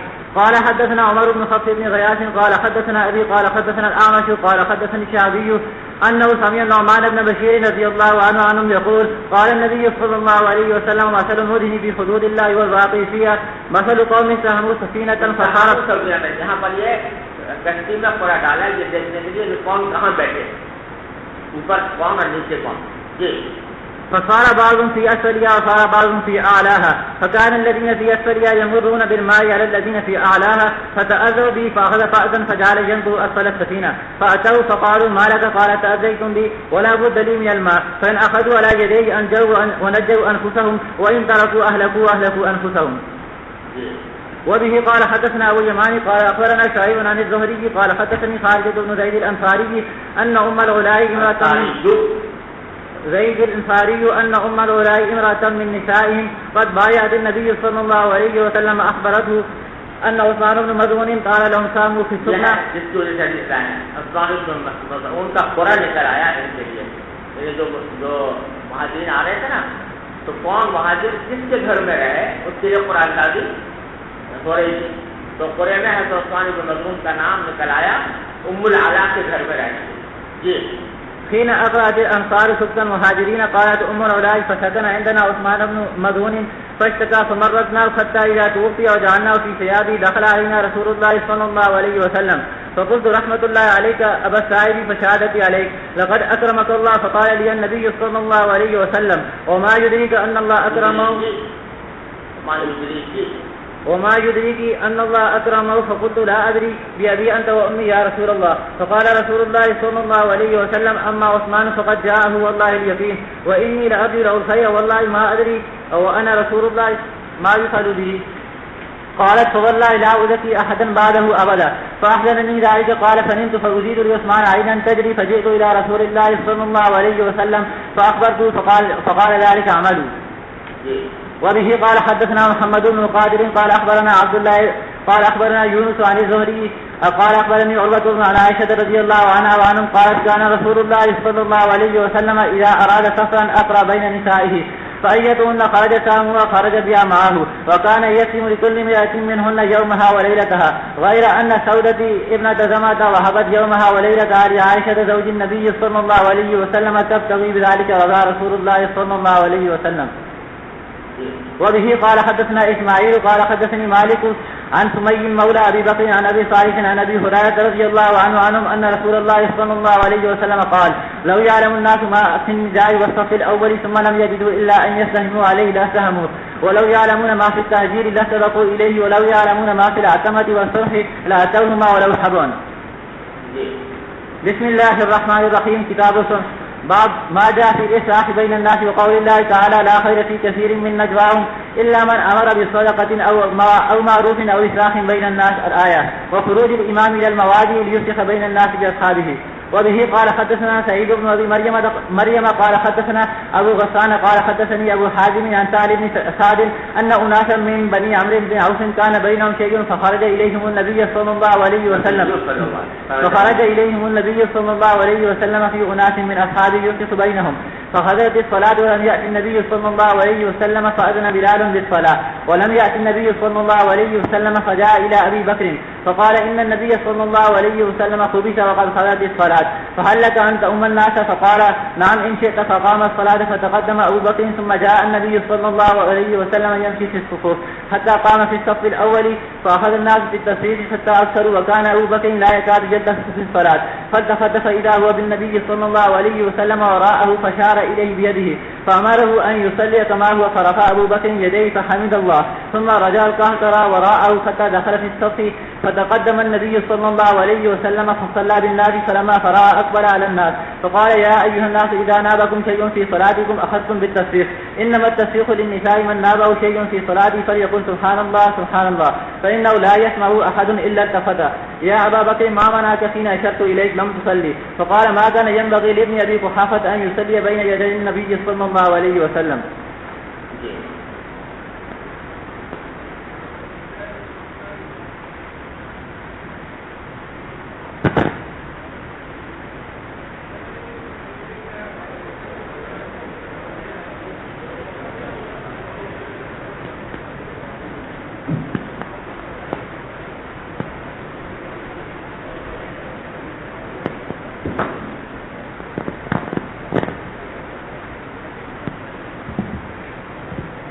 بسم الله الرحمن الرحيم. بالسند المتصل منا إلى الإمام الهمام الحافظ الحجة أمير المؤمنين في الحديث أبي عبد الله محمد بن إسماعيل البخاري رحمه الله تعالى متعنا بعلومه وفيوضه وبركاته آمين. قال حدثنا مسدد قال حدثنا مطمن قال سمعت أبي أن أنس رضي الله تعالى عنه وعنهم قال قيل للنبي صلى الله عليه وسلم لو أتيت عبد الله بن أبي فانطلق إليه النبي صلى الله عليه وسلم وركب حمارا فانطلق المسلمون يمشون معه وهي أرض سبحة فلما أتاه النبي صلى الله عليه وسلم قال إليك عني والله لقد آذاني نتن حمارك. فقال رجل من الأنصار منهم والله لحمار رسول الله صلى الله عليه وسلم أطيب ريحا منك. فغضب لعبد الله رجل من قومه فشتما فغضب لكل واحد منهما أصحابه فكان بينهما ضرب بالجريد والأيدي والنعال فبلغنا أنها نزلت وإن طائفتان من المؤمنين اقتتلوا فأصلحوا بينهما. قال أبو عبد الله هذا مما انتحبت من مسدد قبل أن يجلس ويحدث. باب ليس الكاذب الذي يصلح بين الناس.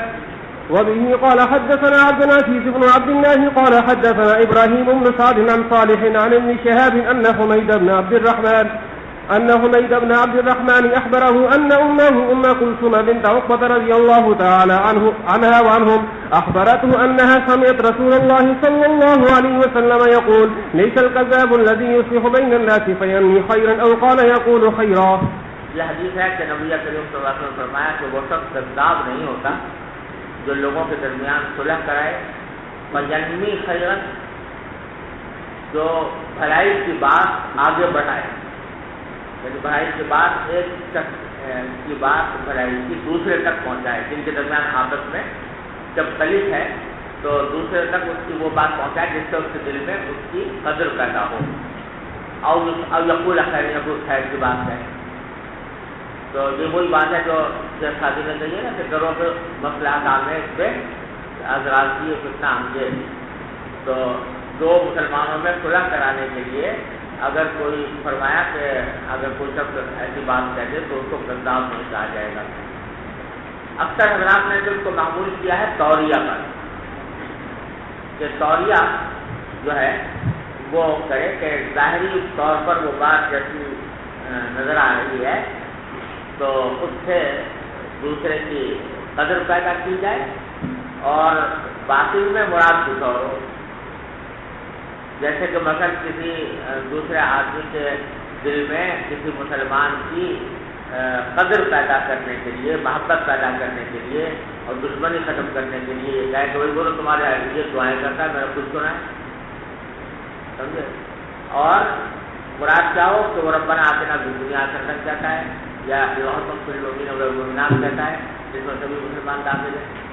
تو اس طرح کا توریہ اکثر حضرات نے اس کو کذاب کو معمول کیا ہے کیا پر توریہ پر. ایک تو اصلاح کے موقع پر کہا گیا ہے، دوسرے جنگ کے موقع الحرب خدا جنگ جو ہوتا ہے وہاں پر بھی اکثر حضرات یہ کہتے ہیں کہ مراد یہ ہے کہ صریح جھوٹ نہیں بلکہ توریہ. جیسے کہ کعب بن اشرف کے واقعے میں آپ نے دیکھا کہ توریہ کیا انہوں نے، ٹھیک ہے نا. لیکن حضرت غفر احمد صاحب عثمانی رحمۃ اللہ علیہ علاؤ السنن میں حضرت تھانوی رحمۃ اللہ علیہ کے حوالے سے لکھا ہے کہ اگر ان مواقع پر جہاں جھوٹ کی اجازت دی گئی ہے، اگر توریہ بنتا ہی نہیں، کوئی وقت تو پڑ گیا توریہ بن نہیں رہا، ایسے میں صریح جھوٹ کی بھی اجازت، سمجھے نا. اور وہ حجاج بن علاق کا جو واقعہ آتا ہے کہ جب وہ مکہ مکرمہ گئے خیبر کے بارے میں، وہاں مشرکین نے پوچھا کیا ہوا، تو انہوں نے کہہ دیا کہ جی خیبر کے یہودی جو ہیں مسلمانوں کو شکست دیتے ہیں. حالانکہ شکست تو نہیں ہوئی تھی، مسلمانوں کو پتہ ہوئی تھی، تو وہاں کسی توریہ کا امکان نہیں، تو وہاں اس کو صریح جھوٹ پر ہی معمول کیا جا سکتا اور کوئی راستہ نہیں. تو اس وجہ سے حضرت وغیرہ فرماتے ہیں کہ جہاں توریہ ممکن نہ ہو اور ضرورت ہو، جنگ کی ضرورت ہو یا جو ہے مصالحت کے لیے ضرورت ہو یا اپنی جان بچانے کے لیے ضرورت ہو، تو اس صورت میں جھوٹ بولے. جی بس چلو ہو گیا ہے، ٹھیک ہے بھائی. وہ صلی اللہ تعالیٰ علیہ وسلم.